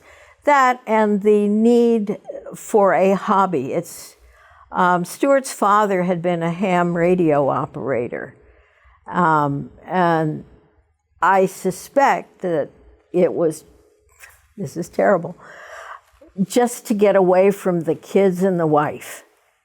He had this big ham radio thing in the basement, and he'd go into the basement and close the door. And I sort of feel that way that's often true, whether it's a computer that you're tinkering with your soldering iron, or a miniature soldiers, or trains, or any of those things. Yeah. One of the other projects that came out of PCC was Dr. Dobbs. Were you involved in the Dr. Dobbs emergence, or this was an early computer? To be quite honest, that one didn't come up in my, since talking to you, and I've been trying to come back, remember all these things. That was Allison. Dennis Allison. He did his production in the PCC production facility. Yeah. Dennis was one of those people. He was a physicist at SRI, but he described to me how he would frequently come to the Whole Earth Truck Store and just wander around and look at neat things. And he was a customer. He would buy things. Did you meet Dennis before he started the Dr. Dobbs project? Yeah, probably at a potluck. Yeah.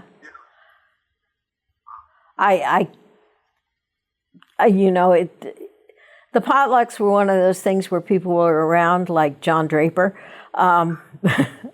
where people would float in and out. They were never really introductions. It's like my just happening to come up with my little sister from college. I mean, it's just, but yeah, okay. Dennis is very tall. Like, actually, you are tall. He always struck me as a little officious. I'm right and you're not. He had put together an early version of BASIC called Tiny Basic, which I think might have been used in PCC. Bob Albrecht. That's where he comes from then. Yeah. Okay, that makes sense.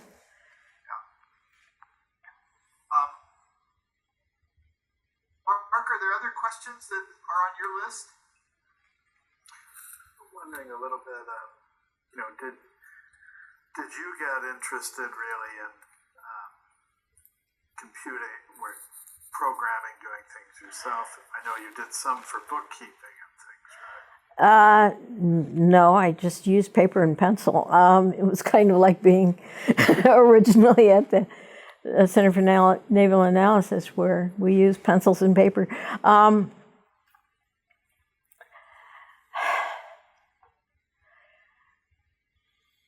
Not really. I mean, I've done some programming.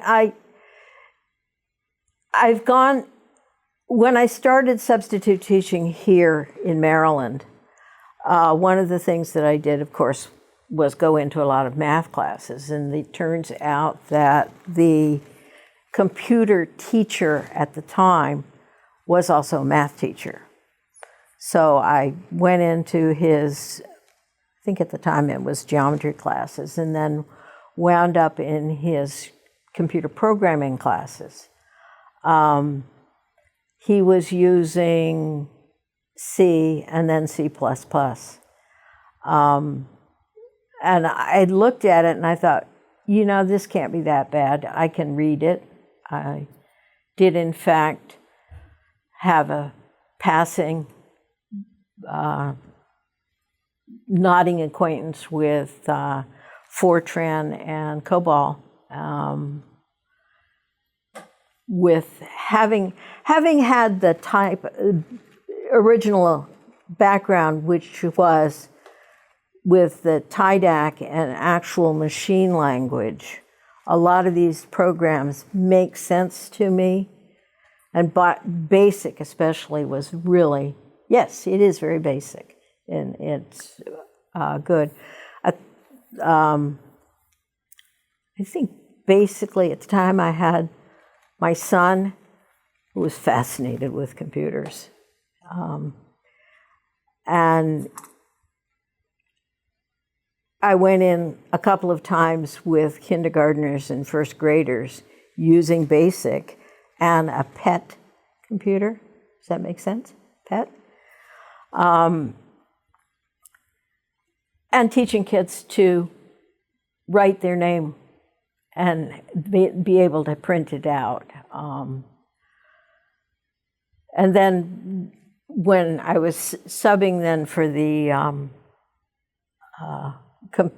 computer classes, the programming classes, I could read the stuff, and I thought, I don't want to be bothered.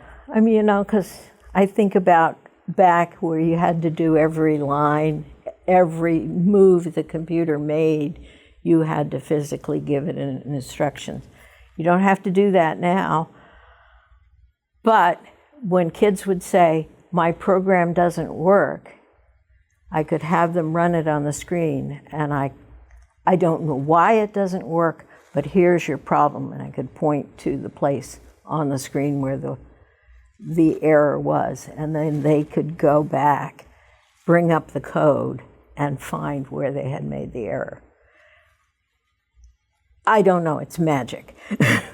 I have no idea why it works, but my son says that works for him. When he gets really frustrated, he just sits back and waits for it to glow. Oh, my son now is a digital engineer, I think that's the title they've given him. He works for a company called Vanu Inc. in, I guess, Cambridge, yeah.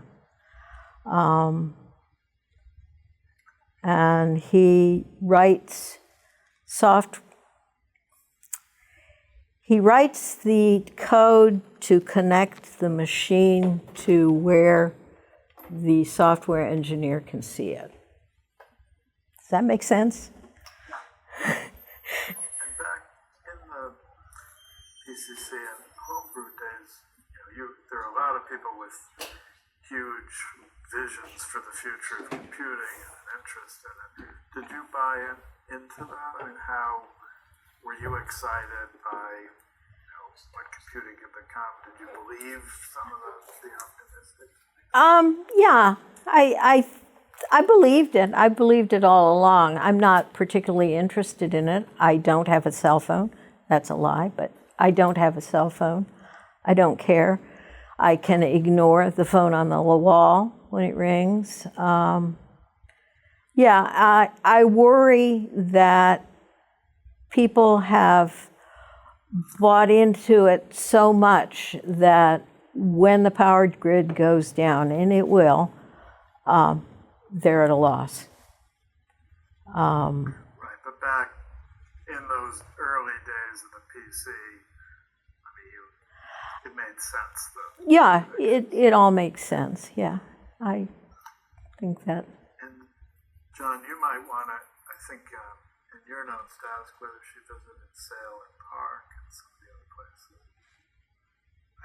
I was curious if you were aware of the Stanford Artificial Intelligence Laboratory and DC Power Building out on Arastradero Road behind where you guys lived. Did you ever go out to see that computer center? No. Yeah, and Park was well. You knew some people from Xerox. Were you aware of the Palo Alto Research Center of the Xerox Park? I'm aware, but they had left Xerox. They were not there any longer. Yeah. And how about, one of the people who left, Doug Engelbart, and then went to Park, who became a good friend of yours, I believe was Bill and Roberta English.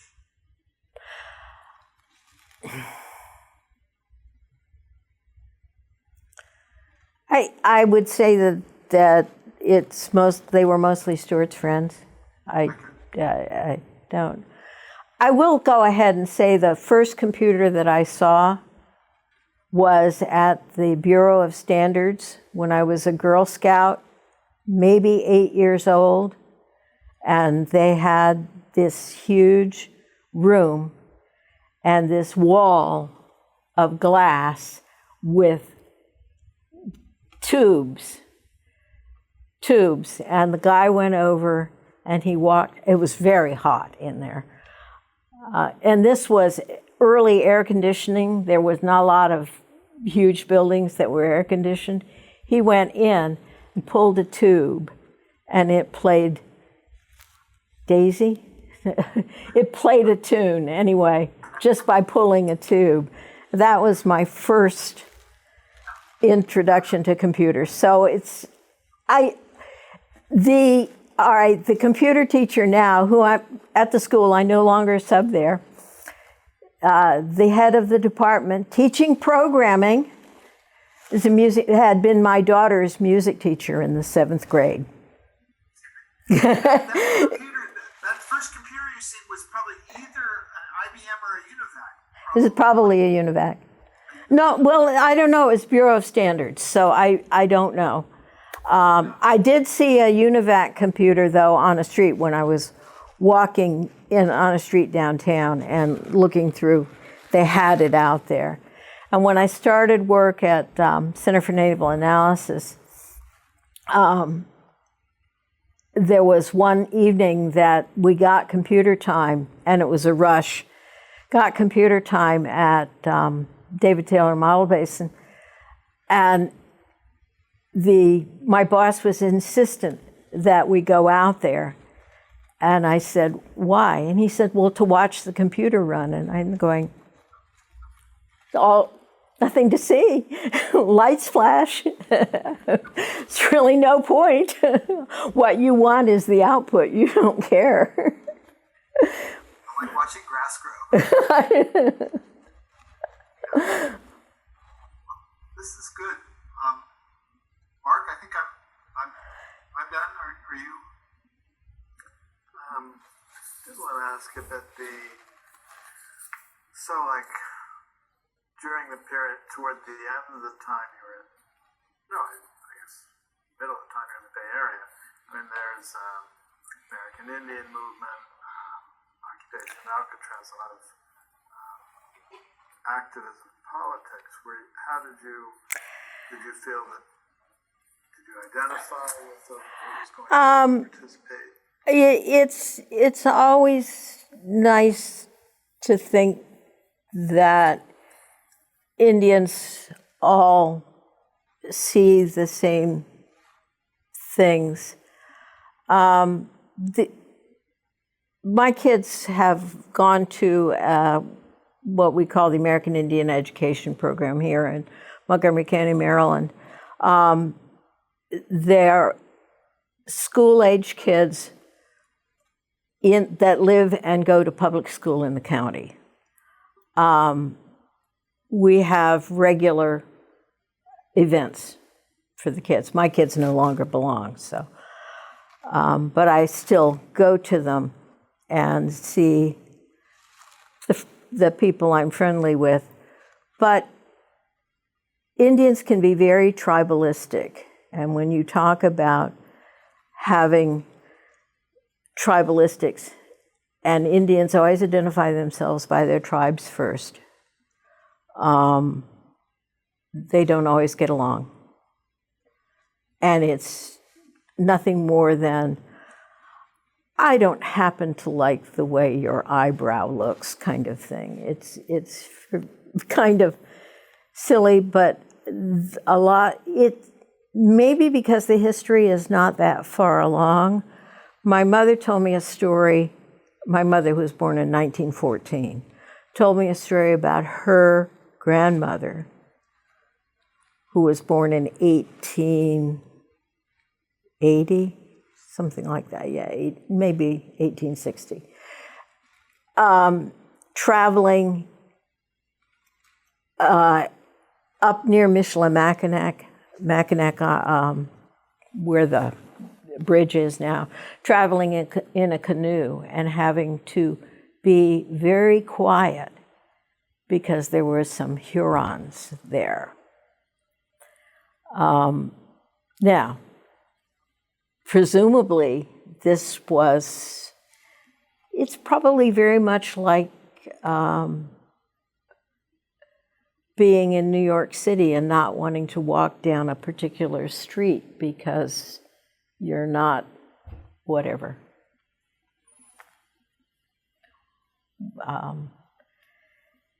So I will say that when I was in San Francisco, I didn't know really any of the Indians there. I don't have a problem doing it here because I grew up here and I do know a lot of the Indians who are here. So, no. When it comes to AIM, my brother-in-law, my sister's husband, is a Sioux, and he went to school with one of the founders of AIM and on the reservation himself. And there again, you start getting smaller and smaller. This family doesn't like that family, and this family doesn't like that family. And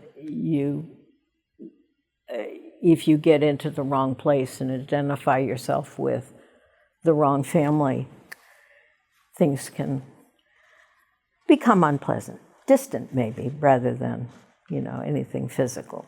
It's just very distant. So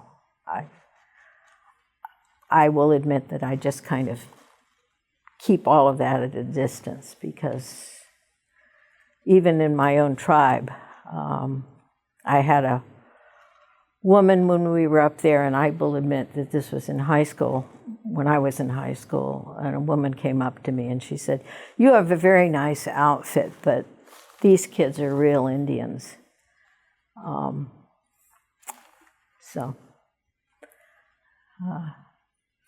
It was embarrassing. But my uncle stood up for me.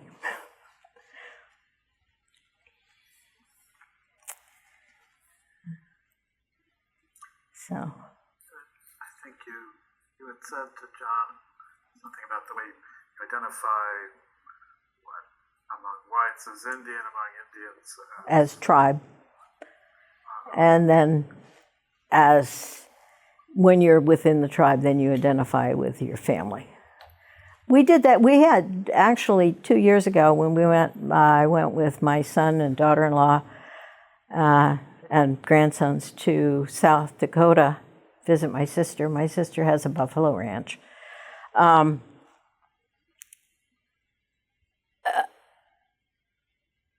And she said, be sure wherever you go, you identify yourself first. And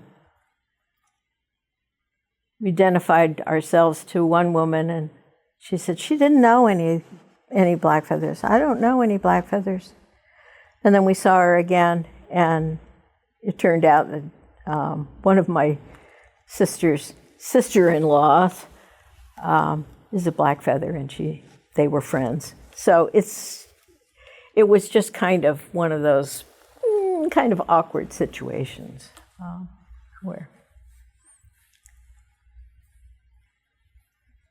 But did you know many other women or Indians in the fields you were in? Did you feel, in mathematics, computing, things like no. When I was teaching in Montana, there were 2 Indian teachers in the school. 3. But one of the white teachers said something to me in the teachers' lounge that the Indians were unteachable. That was a long time ago.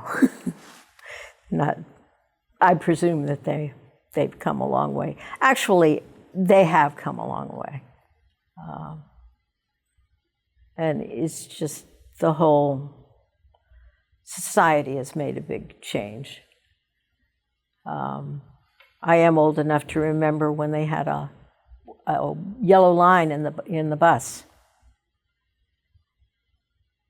You know, certain people had to sit behind the yellow line, and I can remember asking my mother, "Do we have to sit back there, or can we sit here? And why can't we sit back there? Because kids always want to ride in the back seat of the bus."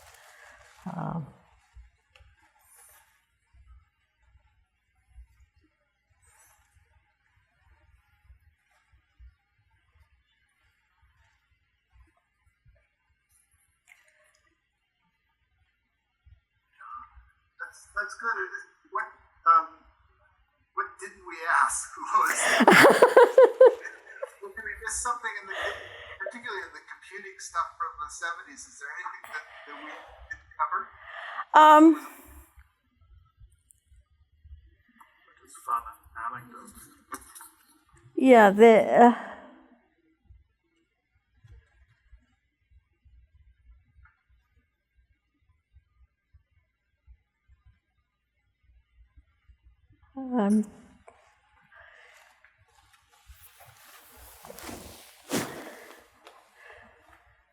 well, they were in the East Bay, because Keith and I had moved into the East Bay at that time. There were a whole lot of startups there. George Morrow, then Lee with Compu something. You know what's terrible is that I should have gone to the basement, because we still have all those old computers, I think. We're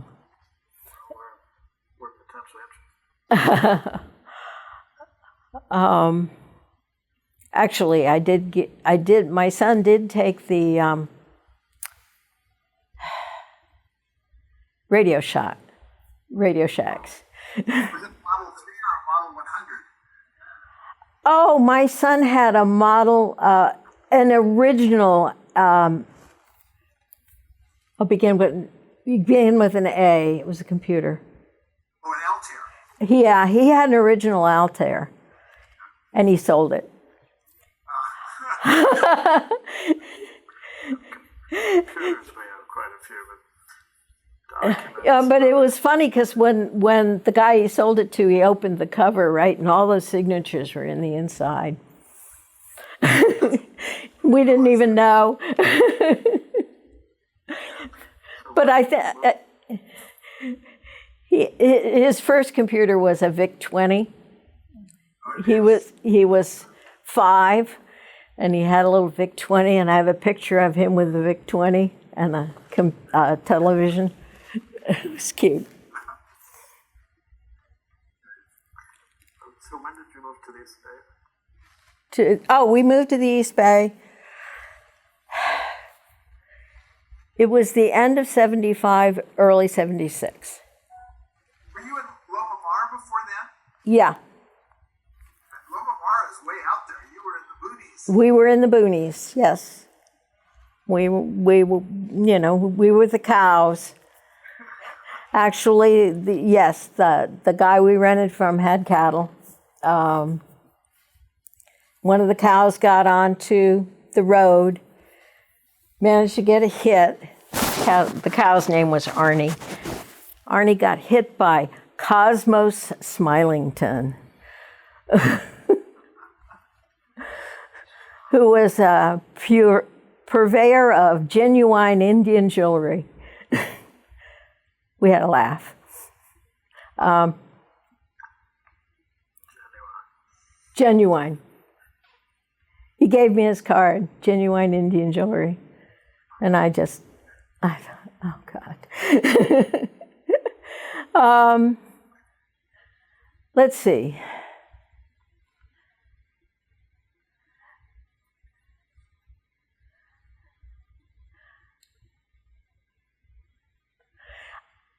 I can't remember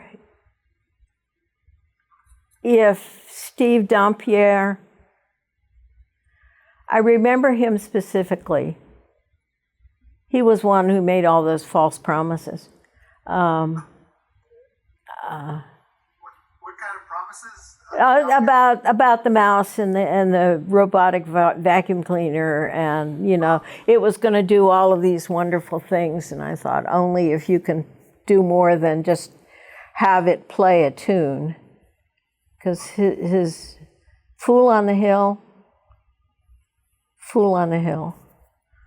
You've interviewed all these people.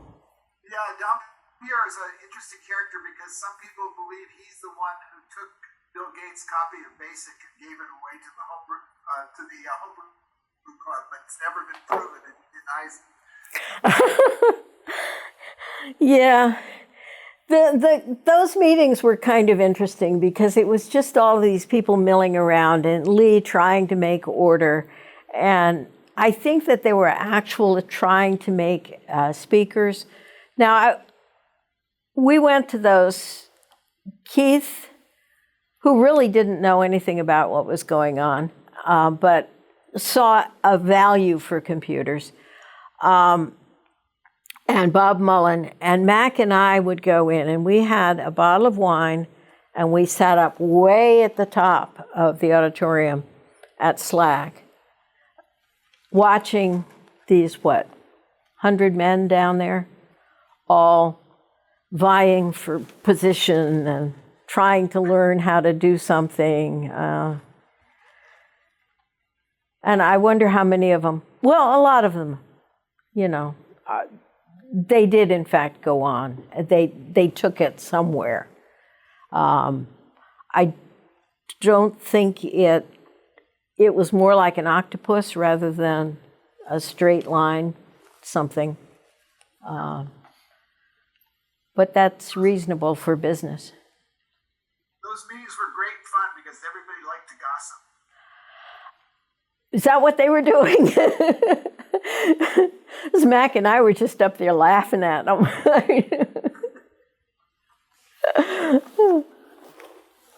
I went to some of the later ones, probably in 79 or 80. I read that. I'm getting a lot of this confused with, because I reread this one article that was the history of the Asilomar group and how they met in the Safeway parking lot. And I'm there going, well, I remember the Safeway. I bought a lot of stuff there. Which Safeway? The one on Sand Hill Road. Sharon Heights, yeah. Oh yeah, that's where I grew up. It was. John wanted me to ask if you had any other memories about the Whole Earth Truck Store and what it was like. I do remember one incident, and I think it was Steve Bear, who looked at the books and thought they were interesting and everything, and he was probably not the only one. The people that we were talking to expected us to give the books away. They didn't want to buy them. They just expected us to give them to them. And it was deflected with, well, we need them to show to other people rather than, we can't just give it away to you. I think it was the nature of society, or our little corner of that society at the time. Everything needed to be free, and you can't do that. maybe you haven't figured this out yet, but it will become clear at some point. So maybe Yeah. a little more on just what it was like the truck store. The truck store. Vivid memories of the truck store. Lunch was good. It was a break from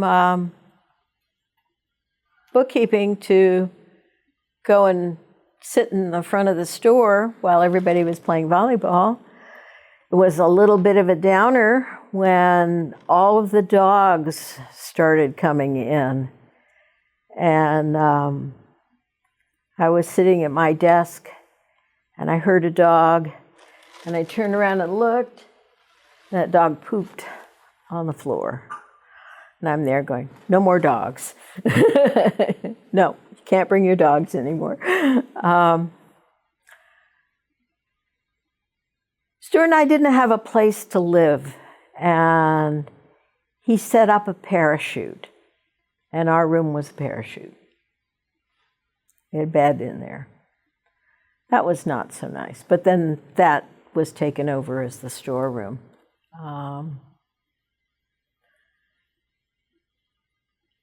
It was really nice at the thing that happened, 2 years ago? The 50th reunion, Anniversary, yeah. 50th reunion, to see all of those kids who had graduated from high school but weren't planning on going anywhere. And they all wound up going to college and having substantial lives. It was really nice. I enjoyed that. Makes me feel good. So the truck store was their gap year. Yes, exactly. And that was before gap years even.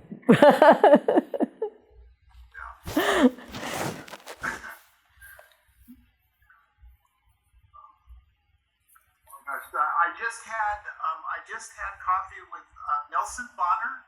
Do you remember the Bonner kids? Yes, Joe. Yeah, Jay and Joe and Nelson, I think, were the three kids who were around in various ways. Well, Joe actually worked for us. Yes. Yes. So, yeah. And Mark LeBrun was one of the kids. Marc didn't work with us. He was with more with People's Computer Company. That's right. Yeah, and that's because Marc and Dick Raymond's son went to high school together. Yeah. So that's and what. I think Shell Caput was part of that group at somewhere. He was a friend of Mark's, but Shell worked at the truck store for a little bit. Shell, yes. Shell worked for a little bit. And he went on to be Amazon employee #1. Really? No, I didn't know that.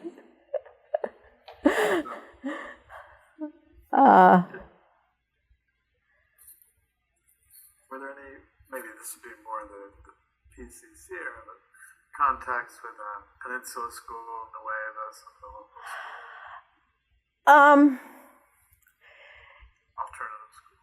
Oh yeah, okay. My real contact with the Peninsula School was when I had a head-on collision with a guy who was volunteering as a teacher there. He was very upset.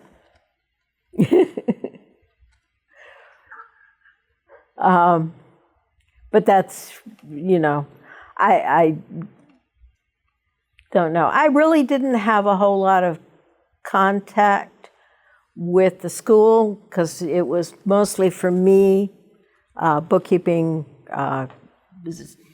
clerking, whatever. And I would occasionally read. I didn't actually think about it, but I would look at ways of teaching things, looking at whether, lesson planning type stuff. It's not all computer at all. But now, When you moved, go ahead. no, I mean, education is such a sort of thread that keeps looping in and out of your life and all of these efforts. Well, I would not have been involved in the People's Computer Company if it had not been for the education background. You believe that computers could really change education? Well,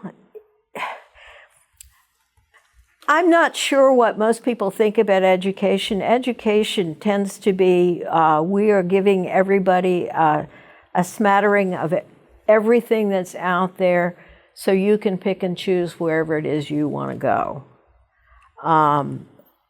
You run into to parents who are absolutely convinced that you're not teaching them anything if, in fact, all you do is put them in a room and teach them good manners.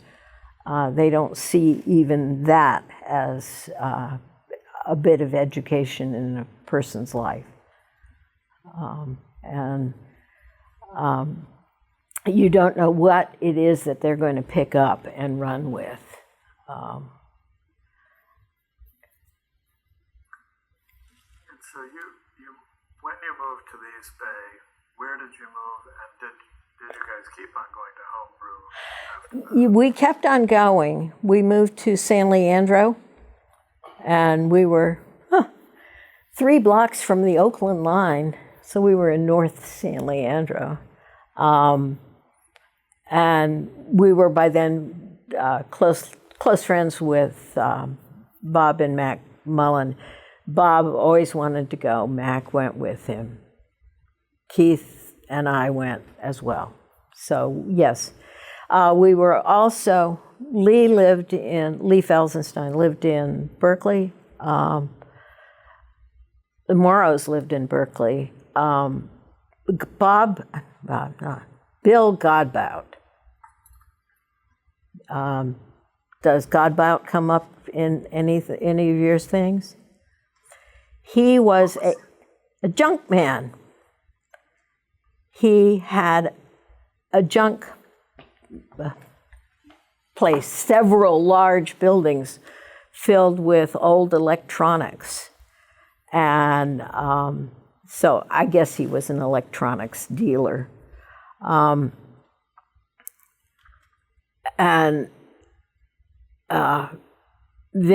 Vincent Golden worked for him. And so he was the source for all of these computer hobbyists to get their stuff, their resistors and transistors and everything.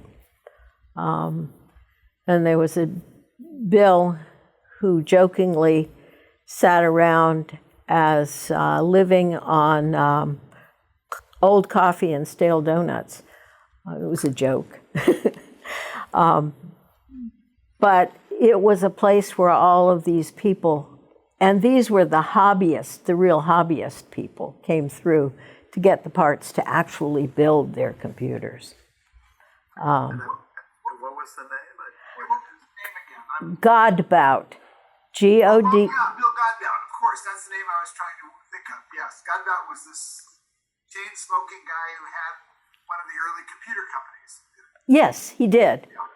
But that was an offshoot from him having all of these old parts. And he told the kids that they could have whatever they found on the floor.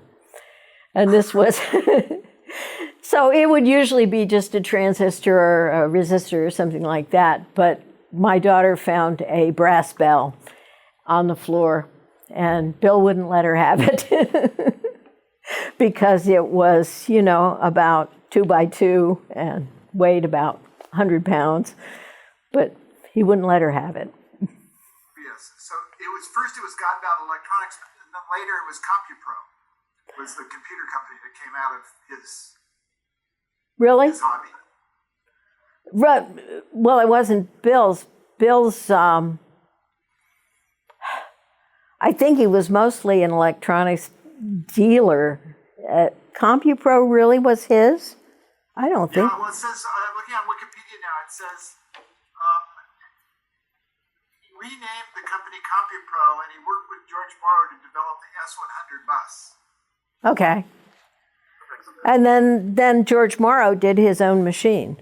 That's right. And Morrow later had an early port, one of Yeah. the first clamshells. See, yeah, those were the people that we were friendly with.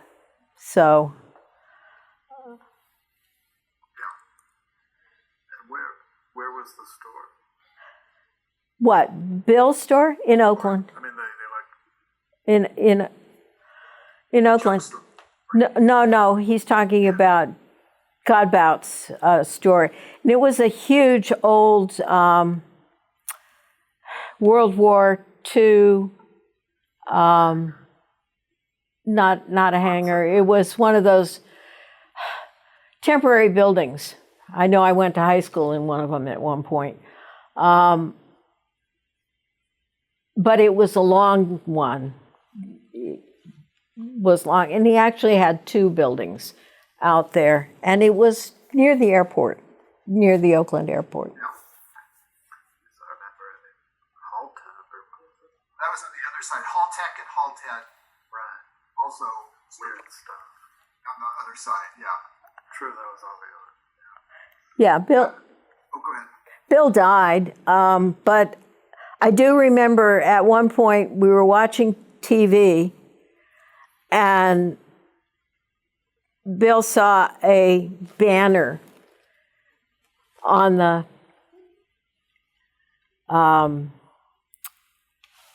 arena. It has to have been like a football game or something. He saw a banner on the arena with somebody's name, and he wanted to have that. So that's that's a dumb. Did you ever go to any of the early Comdex computer shows in Las Vegas? No. Or West Coast Computer. Well, the West Coast Computer Store, isn't that Computer Stores with Jim Warren? That was a Jim Warren. Yeah. I don't think, I can't remember him being very popular as a person. So, no. Yeah. But that Condex you went to, or No. Don't remember. A lot of the, I mean, Lee was working for Adam Osborne. Lee, Osborne didn't start until 80 or 81. really? True. Yeah. Well, he was around, but the company launched its first product in 81. Well, but it took Lee a while to develop it to begin with. That's right. Right. Because he was working on the terminal before that, and then switched to the Osborne. For Adam Osborne. Yeah, well, he was at another company in Berkeley. What was the Berkeley company called before Osborne? He did an early personal computer. It was an S100 bus computer, but I'm forgetting the name. Yeah. which is why Adam hired him. Yeah, no, that rings a bell. The only thing I remember about that was Lee came to dinner after the Osborne came out, and he was driving a very, very nice new car. And okay.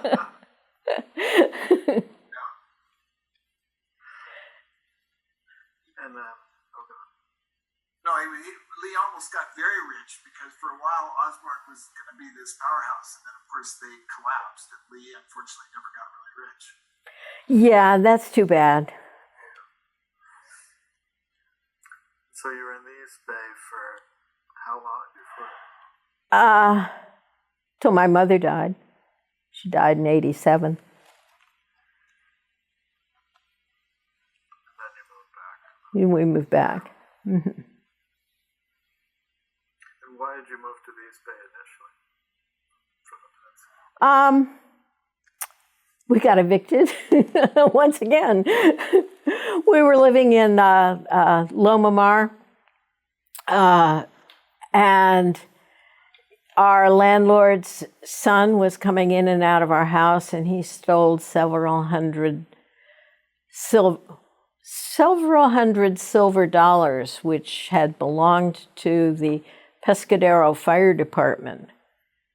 And our landlord's son broke in and stole the money. So what did the landlord do?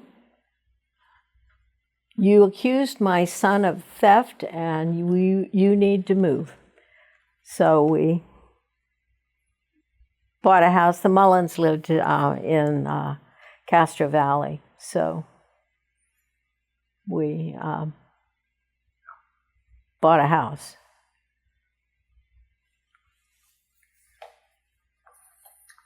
And then since you've been in Maryland, you've been teaching. Yeah, well, I grew up here in Bethesda, which is where we are right now. As a matter of fact, we are upstairs from my bank. And to be quite honest, not to cast too many aspersions, the house that I inherited when my mother passed away was in the best high school district in the state of Maryland. So it was a good time to move my kids here.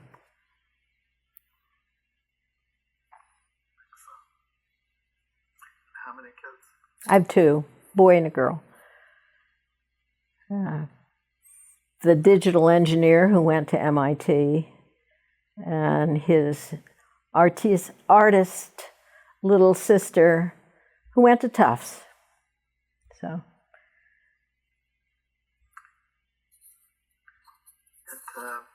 to step way back in the story, in John's book, he talked about you and Stuart visited a number of communes in various communities.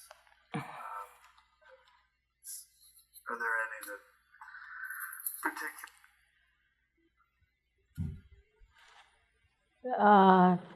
Something happened with the sound. We lost your sound, Mark. Oh, I'm sorry. I think I muted myself.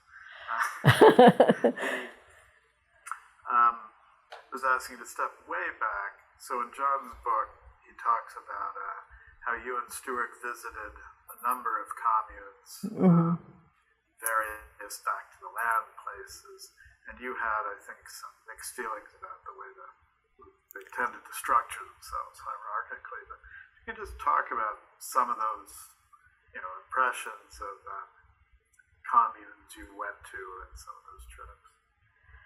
Well, the first one that with USCO in New York, take the bus to Poughkeepsie or something like that. I don't remember exactly. Anyway, yeah, it was an old church. It was kind of interesting because everybody carved out their own space. Stuart was taken to living in the steeple of the church. So we broke through a wall to get into the steeple. And the bells had been removed, so there wasn't anything up there but pigeons. And we had to shoo all the pigeons out, put up a screening.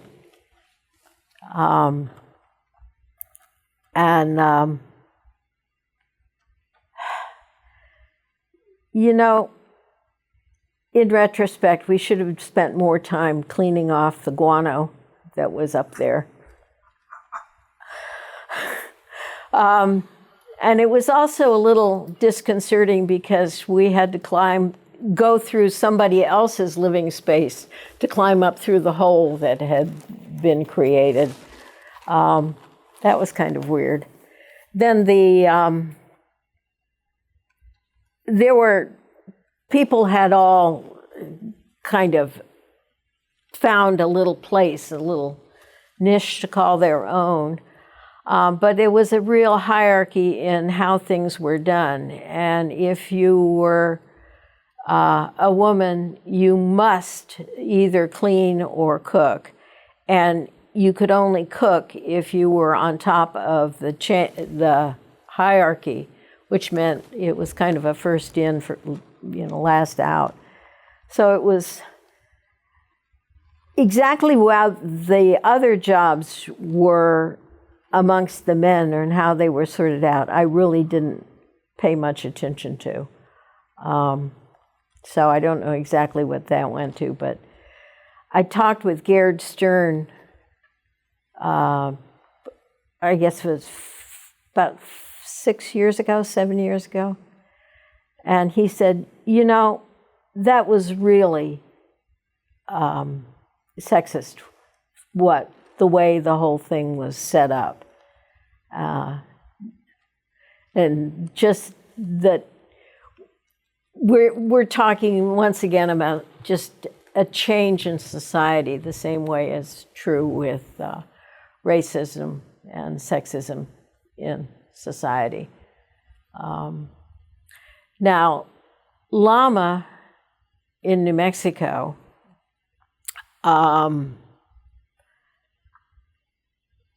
we were not around long enough for that. We were there when, the decision was made on which piece of land to buy on Flag Mountain. We did not become involved, particularly as members of a commune there. I always felt like we were just visiting. There was another commune that we had visited in Colorado, not with Peter Coyote. It was another group. And in fact, nobody was home for the most part, except one woman who was actually cutting up wood to make a dome. And I think really the reason we went up there was because they had gotten plans from Steve Bear on a particular dome thing to do.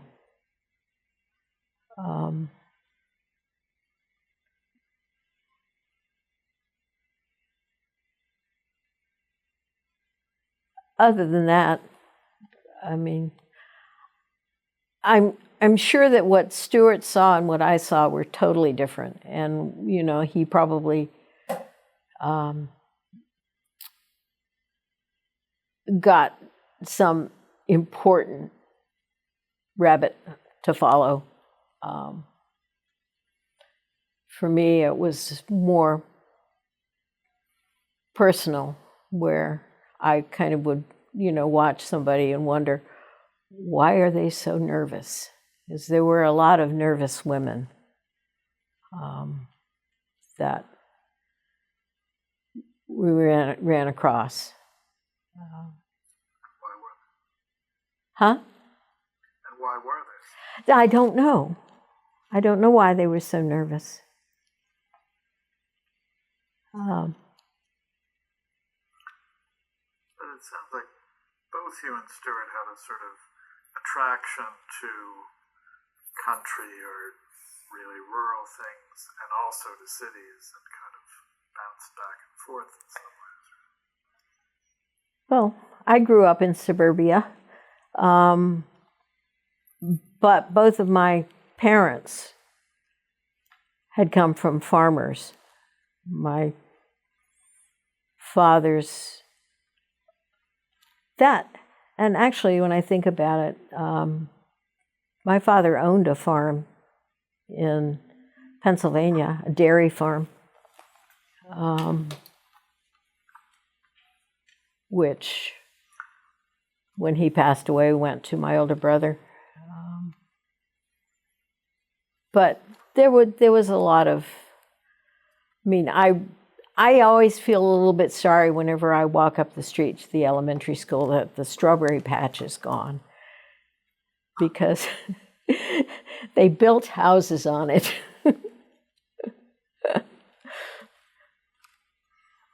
thing happened in Santa Clara County.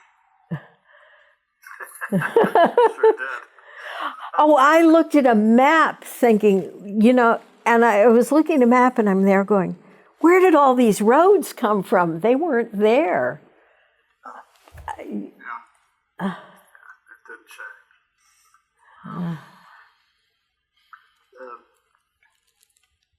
I wanted to ask also a little bit about Ken Kesey, the Merry Pranksters, and how you felt about them and relationships with them.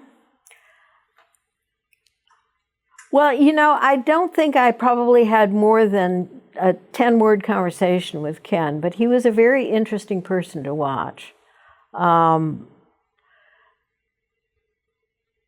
It turns out that Ken and I, our birthdays are 2 days apart, which I found out from Faye.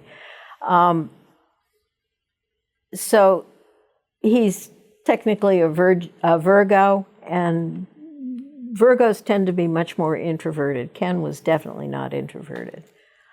I often wondered exactly, is what these people saying really that important? They sort of felt it was. Jerry Garcia was really bad at that. Everything Jerry Garcia said was important.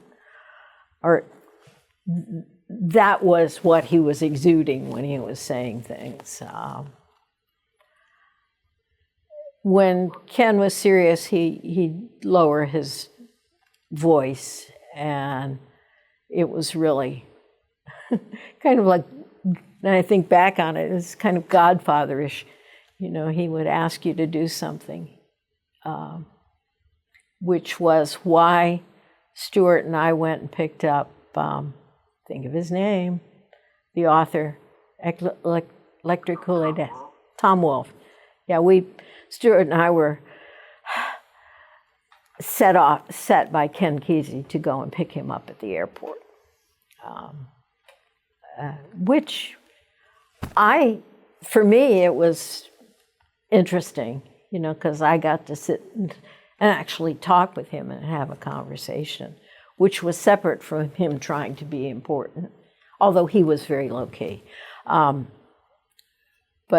there were some situations where when I think back on it, I would not have had if there hadn't been this fringe, in my mind, fringe association with these people.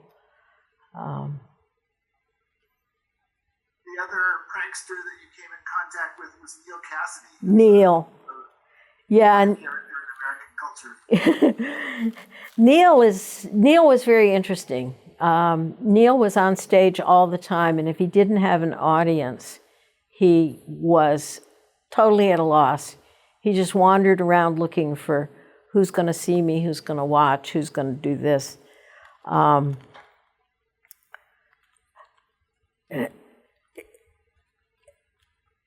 Yeah, I think Stuart was taken by Neil's fame, being, I'm not sure that he ever really actually, it's entirely possible that he didn't have any empathy for the strife that Neil was going through in his own life.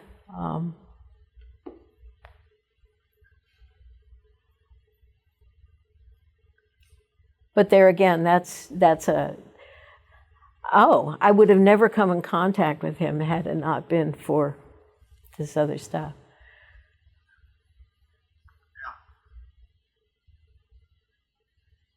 And most recently, of course, was the bringing to mind the 2 hours that I spent with Jake Rabineau, which wouldn't have happened if we hadn't happened to go to this meeting, which had something to do with computers. Who knows what? Who cares?